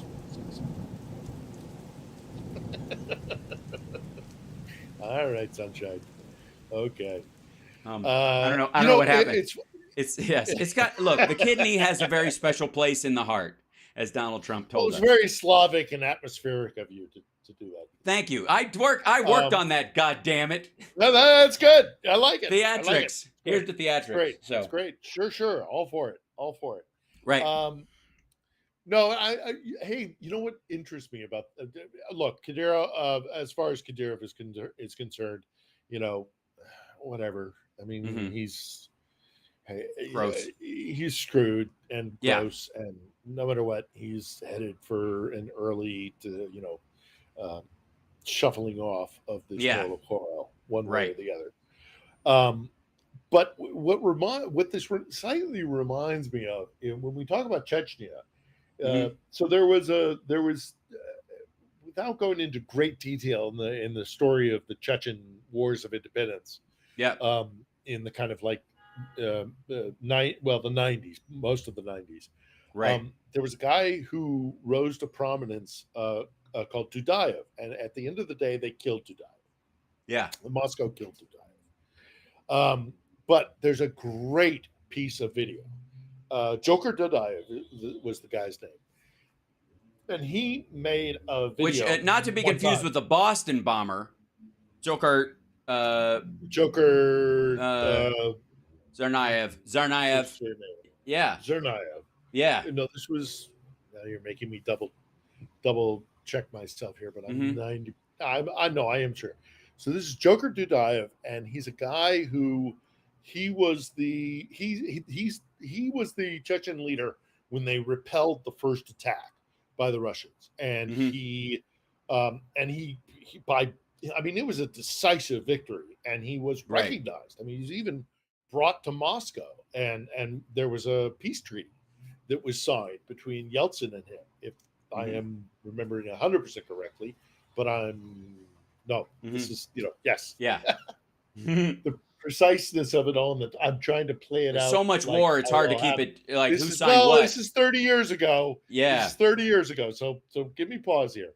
But anyhow, at the end of the day, I bring up Dudayev, and because of Kadyrov, because of Chechnya, Dudayev made this video one time where he said, it all hinges on Ukraine. It all hinges on Ukraine. It's all about that. And if Ukraine breaks away from Moscow, if the Ukrainians become independent and are no longer part of the empire, that the empire will collapse. And he was right. I mean, they killed him, and he lost his war. And ultimately now we have Kadyrov in Chechnya. But he was right. He was right. And that's why this is an existential war for Ukraine and for Russia, and I would argue for the West as well. But and for some, because for other people, it's just I guess the big news in Russia is that these guys are getting their steps in finally, because Russian soldiers refused to fight after commanders, quote, fled like rats. This is in the area around Adrivka and Bakhmut, and like there's a lot of pressure being put on right now by the Ukrainians. It's pretty impressive. Just south of Bakhmut. Yeah, primarily. and so there's another story. Let me see where I can find that. Where's he going? I thought you were about to head us in the direction of the tankies. So okay. Well, a bit, yeah. But we're gonna discuss how they still think it's going great, and Ukraine's losing, and blah blah blah. But this is a Russian soldier in Adrivka. We are coming at them with shovels. This ammo thing. This ammo issue. There's no retreat because there are people behind us who won't spare us either. Which means that if you try to run, they'll shoot you, even though you don't have any. Even if you were running to get ammo, to bring it to the front and keep fighting, they will kill you. Russian soldiers raised concerns over the situation he's facing in Andriivka, Donetsk region, citing a lack of proper equipment and air support. In an interview with Radio Liberty, Denis Ivanov changed his name for privacy. According to the publication, September 17th, he was scheduled to take his first vacation since the commencement of the so-called partial mobilization. However, 3 days before departing, he called his wife to convey fears of dying in the coming days. He called on Thursday, September 14th, and said the Ukrainian armed forces were taking Andriivka and breaking through to Bakhmut, and they're thrown into this Andriivka practically without weapons. He said, basically, we were going at them with shovels and without artillery support. Now, that's the bigger part. The with shovels part might be, him just dramatizing. But without artillery support, they're fucking done. Because, the Ukrainians, for all the talk about not having enough ammo and blah, blah, blah that goes around, nobody has enough ammo in a war. Nobody. They always want more. They always go, if we had twice as much shit, we'd be throwing 3 times as much shit. That's how it works. It's like a house. Your shit will always grow to fill your house. Same thing with ammunition or resources in a war. Well, and typically for the Russians, they rely so heavily on their artillery. Right. And the fact they don't have any. And the Iranian leader came out today or yesterday and said, we are not supplying them with arms and drones anymore, or at all, whatever. Either it was a lie or he's saying we're stopping. It's hard to tell. But it's interesting that it came right after we made this $6 billion deal with them, and essentially that was probably part of it. Here's $6 billion for you to spend. Give us our hostages back. Here's a couple of your people, and stop fucking around with these dudes, or we're going to come at you hard. Honestly. Which for Tehran, that's a pretty good deal. Yeah, it's a great deal. Especially, it's their money, and it was in a Korean or a Japanese bank or something like that. So it had been held by sanctions, frozen in place. So, but it's a good deal. I want to clarify myself here because I don't want to get in trouble. It's a good deal for them. It's a better deal for us. It is. It absolutely is. So fine. So I have no problem with that. Any of that. Mm-hmm. If they stop sending drones, I will. A couple of Shaheeds hit Lviv. What is it? 2 days ago now, 2.5, and that was awful. It was terrible. Lviv is a beautiful city, and it just blew up a bunch of buildings. Right. One dead, and I don't know, more than a dozen, maybe. It's so depressing that I don't even know. Right. Well, because it happens so often. There's a lot of it. But it's still, but the Shahed drones that the Iranians have been sending are, that's a pain in the ass. Yeah. So if they're gone, then yay. Even if they're slowed, it makes a huge difference. Everything that and the DPRK thing. So if Iran walks away from that by hook or by crook, we were involved in that. The question of the DPRK comes up. The only concern I've been thinking about, in the last few days since we last talked, was what concerns me, and maybe you can chime in on this. Yeah, is that the DPRK itself as an asset or an ally or whatever may not be the question, but as a middleman for China. Yeah. What are your? Look. Generally, I think China does not actually want to see Russia win this war. No. One of the conversations. I think they recognize that this thing is fucked. Yeah. But I have to admit that obviously China, with its interest in Taiwan, and also because this war is not just regional, it will set precedent. What do you think Beijing? The biggest concern is the possibility of channeling through Pyongyang. Yeah. So, China itself is in deep shit right now, worse than what anybody is even recognizing. I've talked ad nauseum about the demographic and economic problems that are going on in that fucking country, but there's a soul sickness in the country that is it's not a naturally occurring disease. It was a poison put in there by effectively Mao Zedong and communism stuff that metastasized over time and led naturally to Xi Jinping, who made, while he came in with already shitty numbers that his predecessors had set up, but they could have not soft landing but bumpy landing or evened it out because they had friends in the world at the time and people were willing to help. Just like Japan, post 91, 92 era Japan, where yes, their economy was fucked, but America liked them in general, and we were willing to help them, with bonds and all kinds of stuff like that. And the same thing with Ukraine when they were transitioning away from, Yanukovych and that shit. China has no friends in the world right now, not even Russia. They have an adversarial relationship with Russia, and it is going to become, if there's going to be a war of attrition out there, and people are talking about, like, China is gearing for war. This has been the talk about it. And everybody assumes it's Taiwan. But in many ways, all the stuff you're seeing out of Taiwan or China militarily could equally, and if I would arguably say more simply, be a preparation for Russia's going to collapse. We've been there. We've met with these guys. We know they're fucked.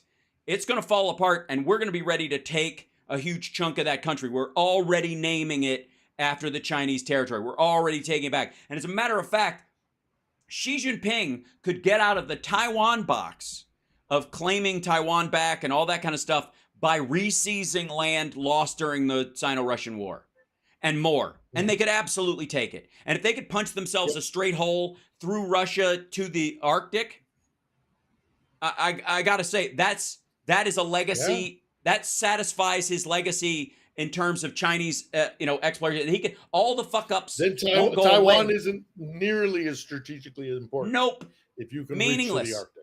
Meaningless comparatively. And if they can claim half of Russian territory and become that much bigger, and then go all these rare earth minerals or whatever the fuck they want to bullshit you about, the oil and gas that's in there, if they can claim all that, way more fucking valuable. And so again, keep your friends close and your enemies closer. I can hear, absolutely, and I can already hear all the but this and but that and this, that, and the other. All of our boat is way out there already. Mm-hmm. We're talking about China taking all the way to the Arctic, or some of these, but the most important thing to recognize is that the reason why this war is so important, not only for Europe, not only for the Ukrainians themselves, but for Russia, because without this land, they aren't shit. Yeah. They aren't shit, and their empire. Well, and also going the other direction doesn't help them. Like even China, if they seize that land, again, having that direct line to the Arctic helps them a lot. There's nothing out there for them. But there's nothing in the actual land. If anything, it'll just be a fucking public works project, and it'll be the Belt and Road Initiative will just have a straight way to the water, instead of through Moscow. Which again, I've shown the Belt and Road map to people, and I got to tell you, if that map went, if Russia was building a Belt and Road and via Cuba, they were buying up Amtrak tracks to run a train through Washington, D.C., heads would be it would be non-fucking stop. Like, you lost me there. What are you talking? Okay, so the Belt and Road Initiative. We're going to set up the Belt and Road it's is equivalent. all the way from China all the way to ultimately Istanbul. Yes. Well, no. The northern part of it goes through Moscow, through Kazakhstan, through Moscow, through St. Petersburg, into the water. And then one goes out. Yes. Yeah. Right. And so that goes straight through fucking Moscow. And it entails them buying and or building / owning the railways that connect all that all the way to Moscow. So like, imagine Iran buying the New York subway system. Like, it's as simple as that. Like, people would fucking freak out. And yet, Russia's like, we have a never-ending relationship with these folks. Never mind the fact that they're naming parts of our country Chinese names from before the war. And their whole plan for the next 50 years, because we've been talking about, like, China's going to eat our lunch bullshit, and the plan to do, oh my God, they're going to be the biggest blah, blah, blah, which is all horseshit. Always was. But at least the BRI map, which I forget what Biden called it, like the debt and noose instead of the Belt and Road. We've been, say what you will about that. It all boils. But it only down goes through to Russia. Yeah. Trade between East and West.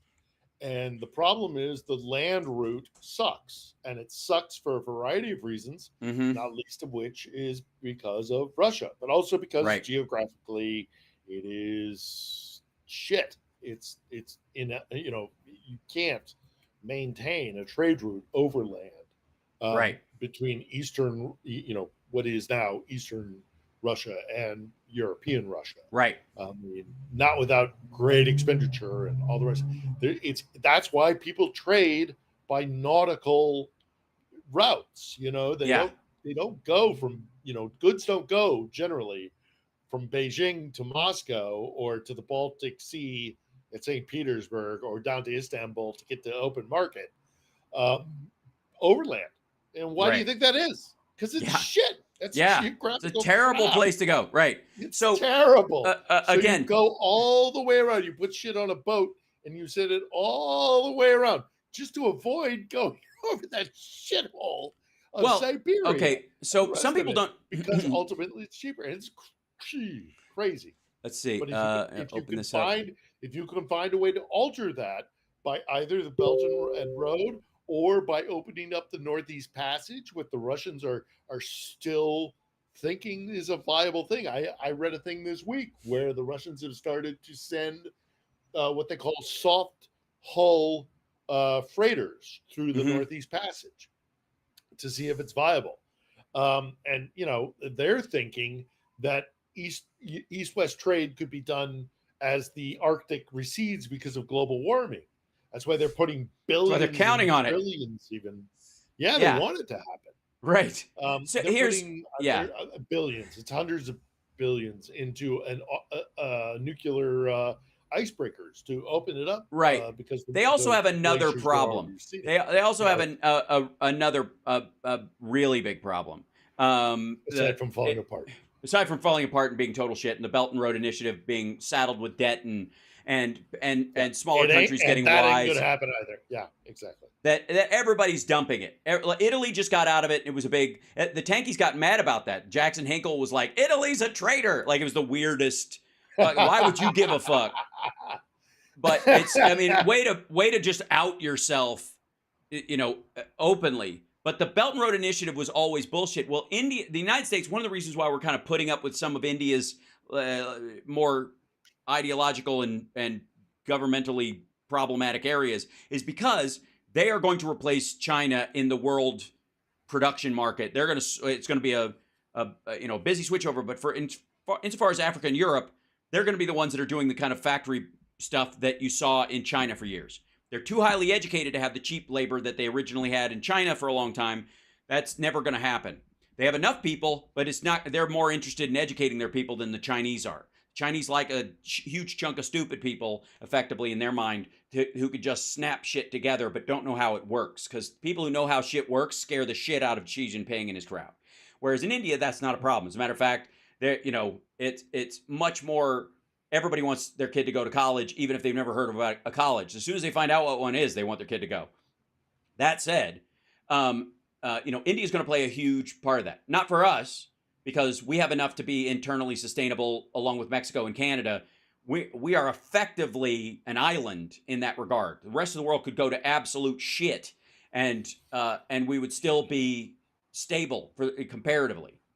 The issue that what we've been doing is, for stability's sake, to keep people from, fleeing countries because of civil war and all kinds of shit, we're trying to get rid of the Belt and Road Initiative and put real infrastructure that is genuinely good for the people of these countries, so that their countries don't collapse, so they don't all get in a boat and come to Europe and, and fight and destabilize it, or have a second Ottoman Empire that's accidental and all that kind of shit. So that's been going on for quite some time. But the Belt and Road Initiative has two lines. One that goes through Moscow, and the other one is the one that you're talking about that goes around. Famously, there's this line. If you look at the map, it goes right across the top of Moscow. Like, they leave China, go up around North Korea and Japan, go across the Antarctica, and down the other side into Northern Europe. If they seize that territory that we were talking about, that cuts out 60% of that travel. And you want to talk about the land shit, but it's a lot easier than sailing boats through all that crap for years and years and years until global warming gives them the head up, right? Gives them a leg up, rather. So, I got to say, this is, and here's where the United States is in all this. And I just want to be abundantly clear with anybody who has any questions. Lloyd Austin was talking with Ukrainians, and he had Mark Milley, and I think they went over to Ukraine. They were part of the attachment. Yeah, He said this grain was destroyed by another Russia. round of the Yeah, cooperation group. exactly. Grain destroyed by Russia would be enough to feed more than 10 million people for a year, and that is a feature, not a bug, as far as what the Russians are talking about. Because one of the ways you destabilize Armenia and Azerbaijan is starvation in North Africa. I mean, you just the way you turn Hungary into a white nationalist state is starvation and death in North Africa and sub-Saharan Africa, where people have to get out. They got to go someplace, and they're not coming to the United States or South America. It's too fucking far away. You can't get in a small boat and go there. You can go in a relatively small boat and you can get to parts of Europe. And if they do that, then the backlash will be more right-wing, and the right-wing backlash to the immigrants, because people will want to protect people who are starving, will drive a wedge politically between people. Was the head of NATO. Yeah. The head of NATO in the 2010s, somewhere in the 2010s, Philip Breedlove. Do you remember that period when the Syrian war erupted and ultimately Russia got involved and all the rest of it? And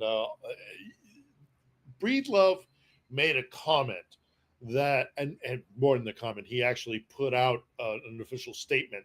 Yeah. A big announcement, kind of doctrinal announcement, that Russia was weaponizing the immigrant crisis, quote unquote, from the Syrian conflict. Yeah. And it has been talked about a lot that it was not incidental, that may have been one of the great reasons why Russia got directly involved in Syria, although there were a lot of other reasons, but that one of them was we can send a wave of immigrants that will put massive pressure on the European Union. And that's exactly what happened. It could be argued that Brexit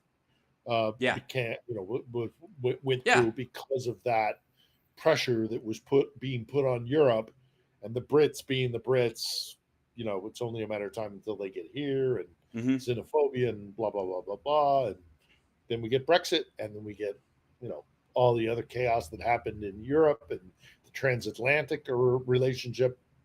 This would not be the first time that trying to purposely cause a humanitarian, an exodus of people, to put stress on migration would be a weapon of war that Russia would use. That's the point I'm trying to make. Yeah. So this is an article from MIT that they put out in like March, April of 2022. But they're talking about this as as an ongoing thing.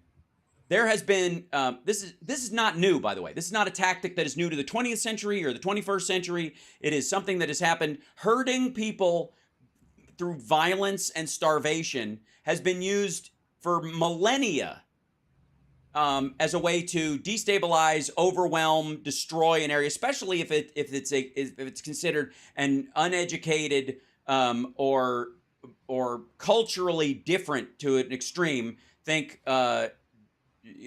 Sunni or Shiite trying to push Shiite or Sunni into another area where they will fight with someone that they're trying to get rid of, Christians, Yazidis, Jews, whatever it is. The Iranians and the Palestinians. The Iranians effectively using the Palestinians as a coercive tactic against Israel, to make Israel look bad, to force their hand, to drive stuff, to give them arms so they're constantly doing stuff so that you'll drive up the animosity between these two groups and go, see, they were bad the whole time. Like that's, you can criticize the actions of a country or a people or an Israeli guard or on an individual level without all, but you don't have to become naive to the idea that there are tactics around these things that have been used for millennia and they are very successful. Okay, this is not an anti-immigrant thing at all. Ethnic cleansing did not become a thing when it was named ethnic cleansing. Right. One of the ways was broom people out so that they can be driven away, and the idea is that you stampede a certain group of people through another area to eat their food. People, by the way, that you don't mind killing later. That's the essence of this. Now, understand this. Drive them out. Right. So that anybody who's left behind either is subjugated to a mass migration of your own people moving into this area, Yep. or they die because you drive them off their land. Right. Well, or you It's just not flat new. out kill It's not new. everybody when you arrive because you have no loyalty to either group and only to your group. This has been around for Forever. thousands of years.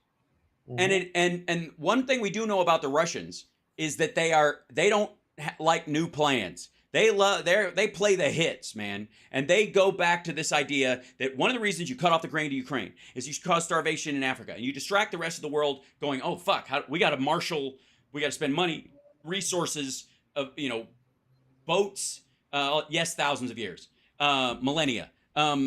Look at the Bible. There are stories that are 2,000 years old Yeah, about this very fucking thing. 100%. Right. So human beings have been in tribal functioning systems like this for 100,000 years. And we've done this kind of stuff. We've stampeded others into an area and then killed both groups after the fact to survive. Let's just no pearl clutching. Doesn't mean that the migrants themselves are to blame when they're being weaponized. But you have to handle them coming in differently when you don't have a kind of pants down, blindfolds on attitude towards the entire thing. And you don't recognize that the Russians go, they're not coming here. We'll just fucking kill them. Any group, yeah, beware of any country that doesn't allow immigration into its own country except for labor and that scoops up those people and kills them a lot later. For example, the concentration camps of the Uyghurs in China and the border Uyghurs from Afghanistan and elsewhere in China, and then people brought into Russia or even the Middle East right now in Dubai and others where they take these Indian contractors, and have them over there and then take away their passports and then kill them later. They're not doing that so that later on these folks can be incorporated into society like Irish indentured servants in the colonies in the fucking 1500s or the 1600s. So the issue that you have with this situation where we're talking about here is that the Russians know this. The Russians are going to try to use the empathy of the West as a weapon. That's what they're doing. That's what this is.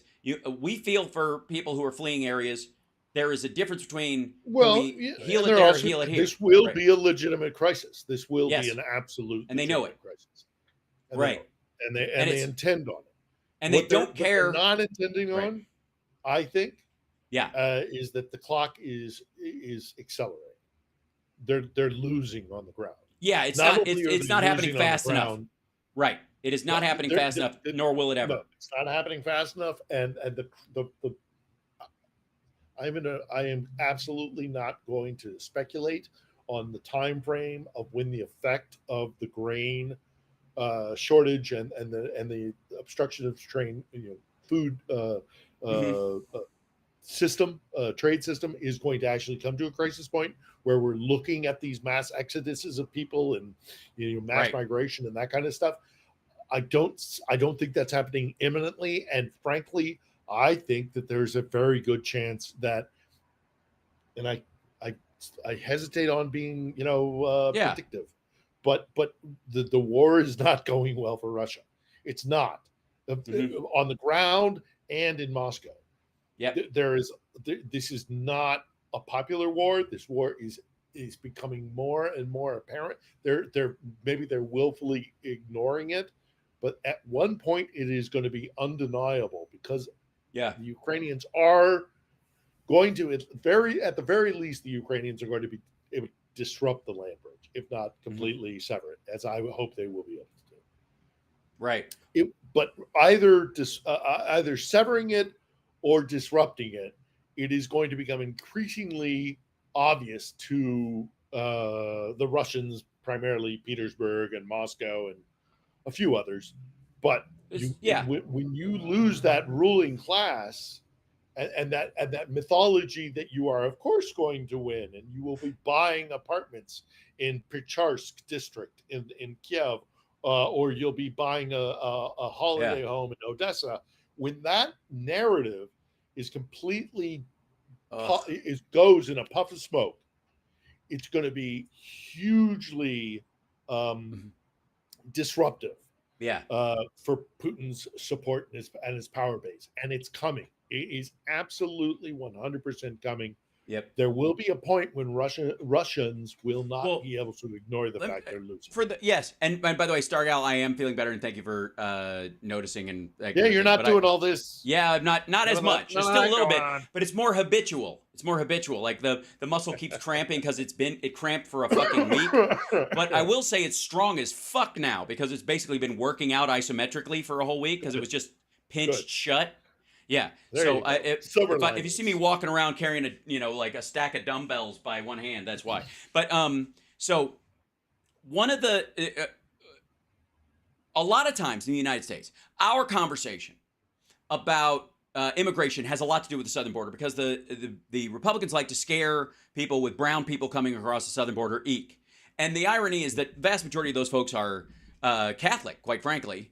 Literally, the vast majority of people who would be coming into this country from the South are Catholic. Therefore, they would be, if they ever got a chance to vote, stick around as citizens, they more than likely, like a lot of Cubans in Florida, become Republicans. They become, pro-life, single note, Catholic Republicans in that regard. So, now you've made me like keep thinking about it because now but so but we all know that the vast majority of like immigrants in this country that are here illegally are overstaying visas because they don't get bounced the way people at the southern border do. Okay, so there is a racial polarity in the conversation about immigration and the weaponization of immigration in the United States that is unnecessarily racial in its descriptive because it's not reflective of the actual circumstance, and we don't have an open southern border, we don't have an open door policy, blah blah, like all that kind of shit. It's a silly, stupid, childish conversation for political points around the border and around immigration in the United States. We need comprehensive immigration reform. We need fucking adults. This is just silly. But so for the sake of Americans, I think one of the ways we can better describe the kind of weaponization of immigration goes to sort of the Brexit thing that you were talking earlier, but that the Russians through Belarus allowing, I guess, Polish migrants into some of these countries. Right. And You're absolutely right and to white draw attention to. Yeah, go ahead. Yeah, no, I was just going to say you're absolutely right to draw attention to the migration issue that is happening in the United States. But make no mistake about it, that is a big issue in the European Union.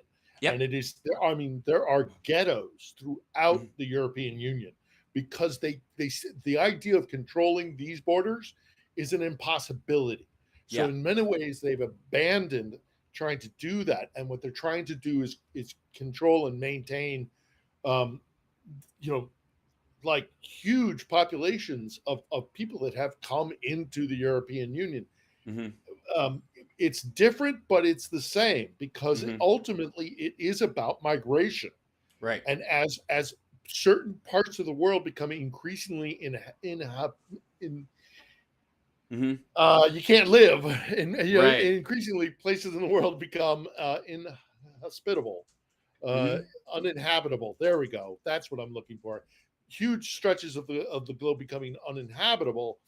This is going to be an increasing problem.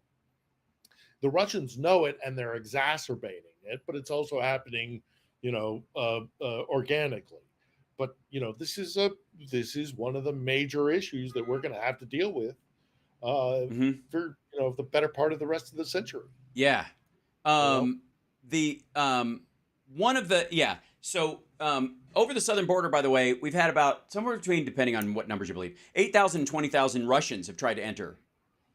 Sure. For over the sneak across the southern border, pay their way into the country, because they couldn't get asylum effectively because of sanctions and trust.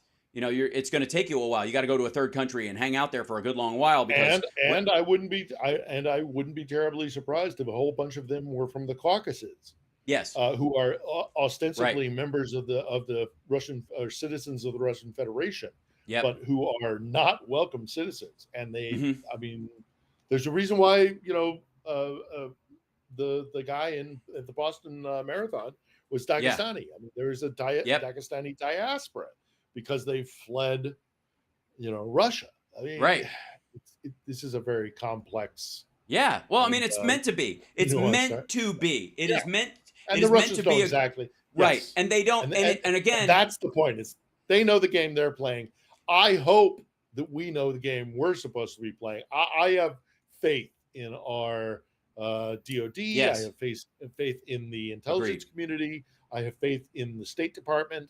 I don't have rose-colored glasses when it comes to them. They're human organizations that are fallible, and they make mistakes. I've seen it. I have seen. I've spoken to people who made decisions in those closed door meetings.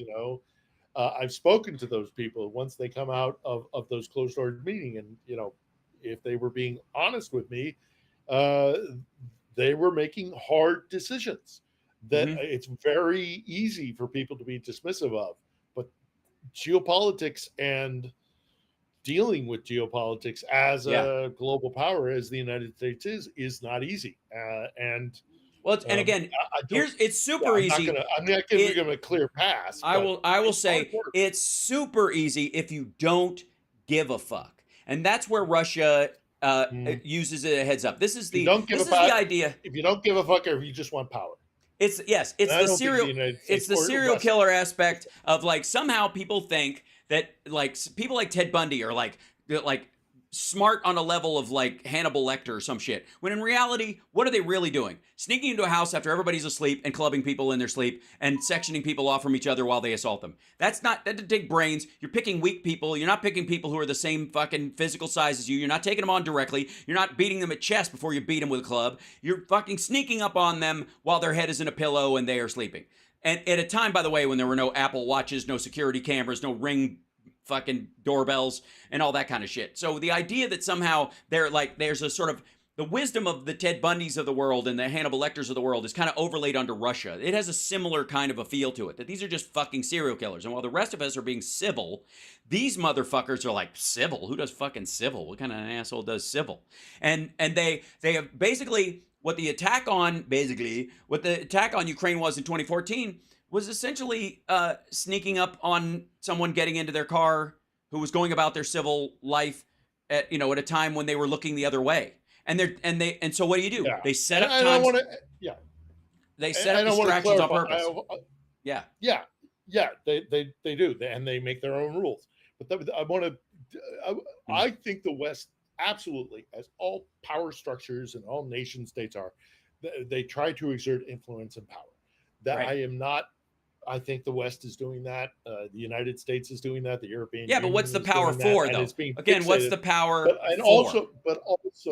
But also the way I believe that the Western Alliance has been trying to exert this power and influence is by setting up a global rules of engagement order, right? I right. mean, that's how we all agree to these rules, which is not power. Kind of play by certain, which is not power; it's structure.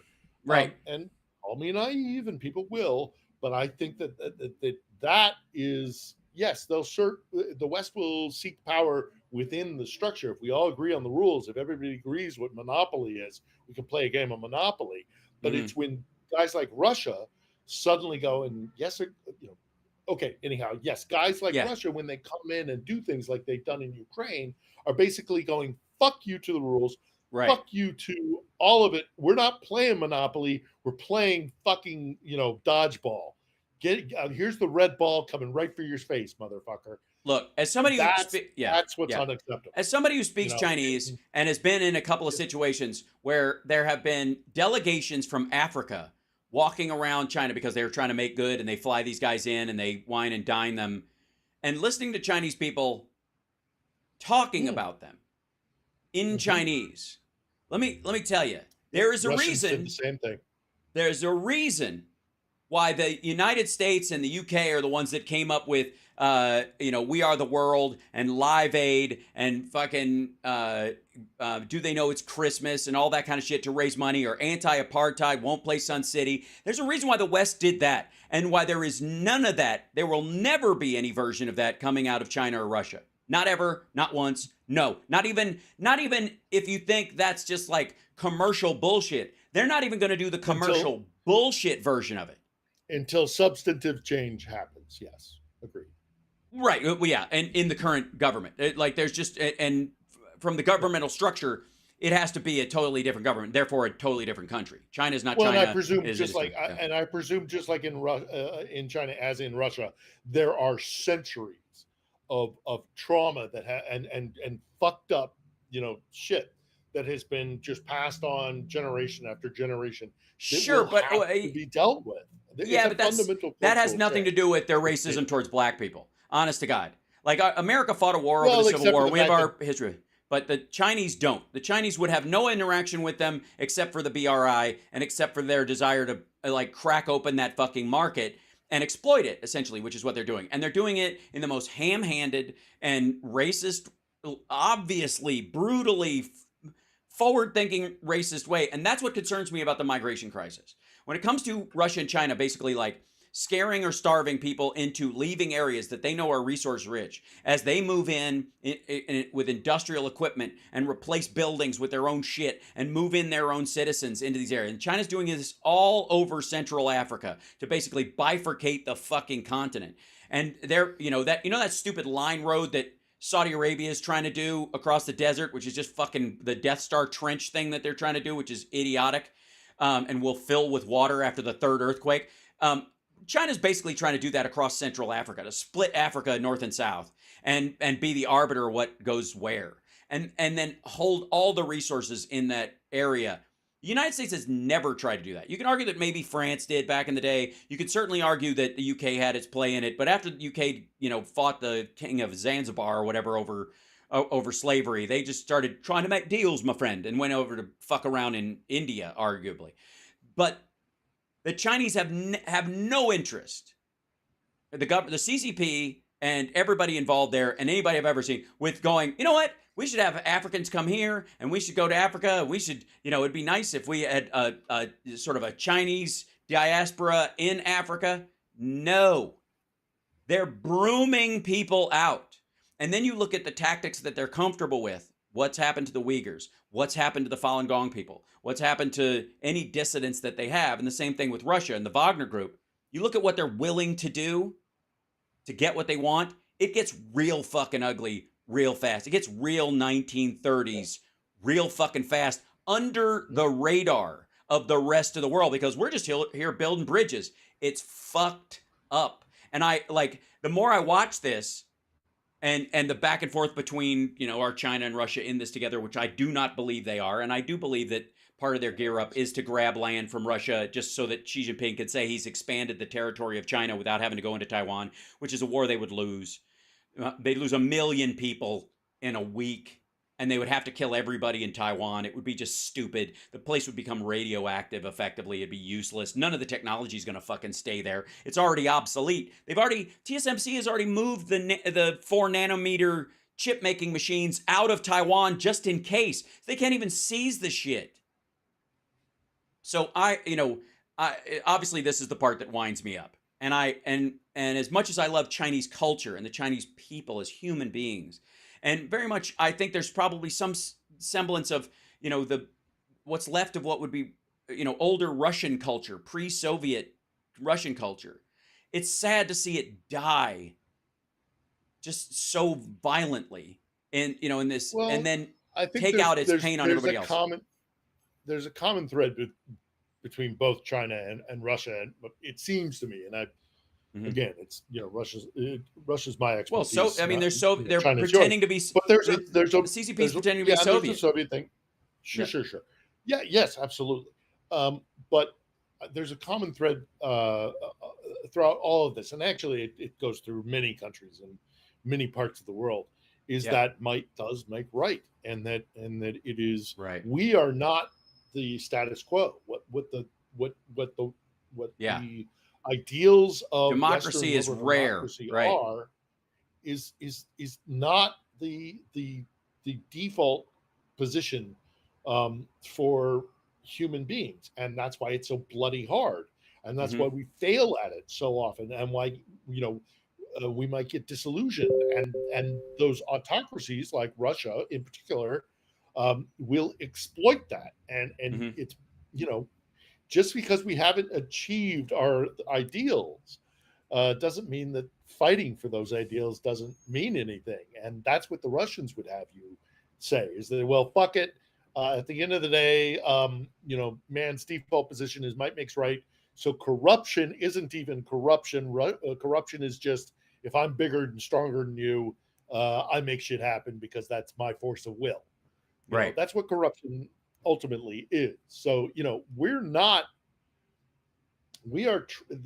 revolution, the American Revolution, born out of, the Age of Enlightenment and all the rest of it, is not, it's a project, and it's far from done. And that's what this fight is about here. So, right.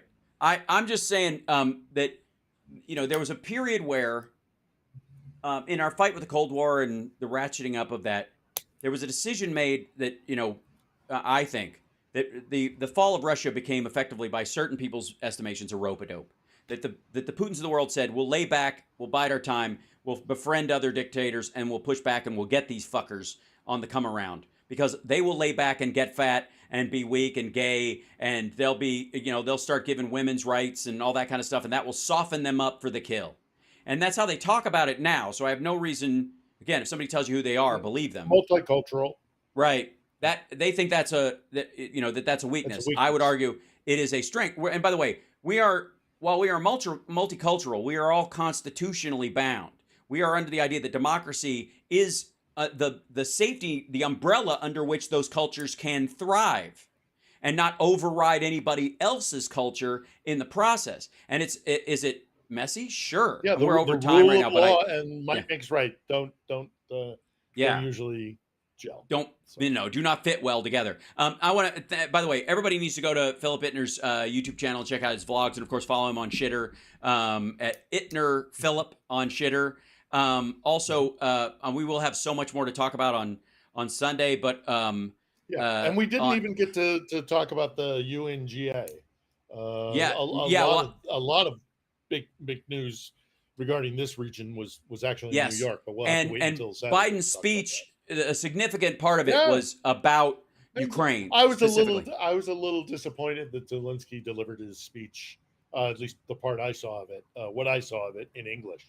I wish he'd done it in Ukrainian, but well, you got to say he's not talking to the Ukrainian people. He's talking to everybody else. Yeah, but you should speak at the United Nations. You should represent your own country, and you should speak in your own language. So, but this is not for me to. Also, not for them. The man makes his own decisions, and if he wanted to do it in English, do it in English. But I think it should have been done in Ukrainian. Meanwhile, I got a few friends. That's Ramzan Kadyrov in a hospital bed. That's democracy, and that's before the surgery, and bye-bye. He's over, and there's this fresh report above it, by the way, that I saw while we were talking before, that Russian servicemen died in the shelling in Nagorno-Karabakh, where they were in a car that came under fire, according to the Russian Ministry of Defense. It may be part and parcel to why they actually, why the Russians dropped their support for them in this process. It's going to be, we'll have a lot to talk about that on Saturday, and we'll talk about the UN General Assembly, because I'll pull some audio clips from it that we can play on the show and respond to. That'll be a cool thing. I think that would be good to do. Somebody remind Johnny Million, have him go through and pull clips from that, and he can, because he plays the audio on his side sometimes when we do that. We haven't done it in a long time. I want to say pre-COVID. You're off to DC tonight? Okay. Overnight. Yeah, I'm taking a red eye. And then when is 60 Liberal in LA? In October. It's like the 20th, I think. 21st? Something like 21st? Something like that. So in about a month. Yeah. Right. Okay. So we'll figure that part out. Anyways, appreciate it, brother. Thanks for the conversation. I'll be talking to you from DC next time. Excellent. Oh wow. Is that right? You'll be in DC. Yeah, I'll be in DC. Yeah. Are you? Yes. You're going to be in DC. Yes, I will be in DC. Saturday, I was like, that'd be awesome. Let's meet up. I'll take you to dinner. We'll go to the. Yeah. I can. Boy, are my arms tired. Just flew. Yeah, right. No, it takes 23rd. a little bit thank more you. To get from A to B for me. Yes, than it is to just. It certainly does. Hop on a plane from LA. It's true. So, right. So yes, I will be in DC doing my show, trying not to annoy people in the next hotel room. No. Yeah. Because I get a little loud when I'm doing these things. Yeah. Sure. Yeah, appreciate it. Thank you, brother. What kind of maniac has an extended monologue with himself in a hotel room? Who doesn't? How do these people live? It's DC. Don't these people? Never mind. Yes. All right, you're awesome. Thanks, everybody. man. Give it up for Talk Philip to you on Bittner, ladies and Saturday. gentlemen. Follow him on Bye, YouTube guys. and on Go check Twitter. out my vlog. Yeah, Support Ukraine. Support Ukrainian right. mental health. That's what my last vlog was about. Go check it out. excellent. Thanks, brother. Philip Bittner. There he goes. Philip Bittner. Yeah, Philip Bittner. All right. Thanks, guys, so much. And I feel like I got on a tear this morning, but some of this shit just like it builds up. I just this whole like the idiocy, the whole like. You do realize, Mr. Chairman, that Joe Biden is allowing China to eat our fucking lunch. All that stuff. Like they're still saying it like it's fucking 2008, and I like nothing has fucking changed.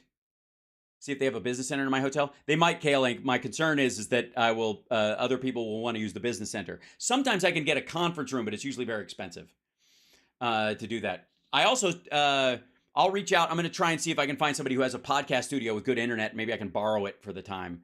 That's always what I hope I can do for the radio show, at least, just because of the. But if the, quite frankly, the hotels in the area have super good internet, as they fucking should. Okay, hotels. There is no excuse anymore. Fiber optic all the way. There's no fucking excuse. You have that many people, that much traffic, kids wanting to stream videos. You have to stop it. Just stop. Don't, no tiered levels, no sectional. For an extra $19, you can have good internet versus the shit internet. We all know we're using the same Wi-Fi router. Stop it. Other than that, I have no opinion. You guys are awesome. I'll see you this afternoon. So much to cover. Fucking how like it just stacks and stacks and stacks. I wish I could do a whole C-SPAN day like once a month. Maybe I'll have to do that. Maybe that's the Patreon thing. Just sit there and because nobody's gonna want to fucking get press credits. I'm trying. I'm working on that. Everybody tell Brian Karam to reach out to me. Anyways, I love you guys. I'll talk to you later. Take care of yourself and take care of somebody else. My shoulder's starting to hurt because of like phantom pain because everybody talking about it. I'm all right. Check with Seska. Oh, good idea. Both. Is he there? Is he in DC? Is Seska in DC? I gotta hang out with these people. That's what, by this afternoon, chatters, look up who's in DC that's on our regular group that I can fucking bug. I want to get people on as guests. I'm bringing my 360 camera to Capitol Hill on Friday in between shows. That's my goal. So, and I may have to cancel one of the shows depending because I've got the show that he's in Maryland. That's close. Yeah. Oh, the Merrick Garland thing is just fucking stupid. Ethan Bear. Dolomore? Okay. Kids living anyway. Yeah. Bob and Kimberly are in DC. Excellent. We're going to hang. I'm taking them to dinner. That's it. I got to figure it out. Okay. You guys are lovely. Jesse Dolomore lives in DC. Excellent. Thank you. Yeah. Talk to you guys this afternoon. Create a list. Send them to Andrea and to CSL. We'll figure it out. I'm excited. Do Hal's homework. You're not doing my homework. I'm just crowdsourcing because I wouldn't think of some of these folks. Okay, bye.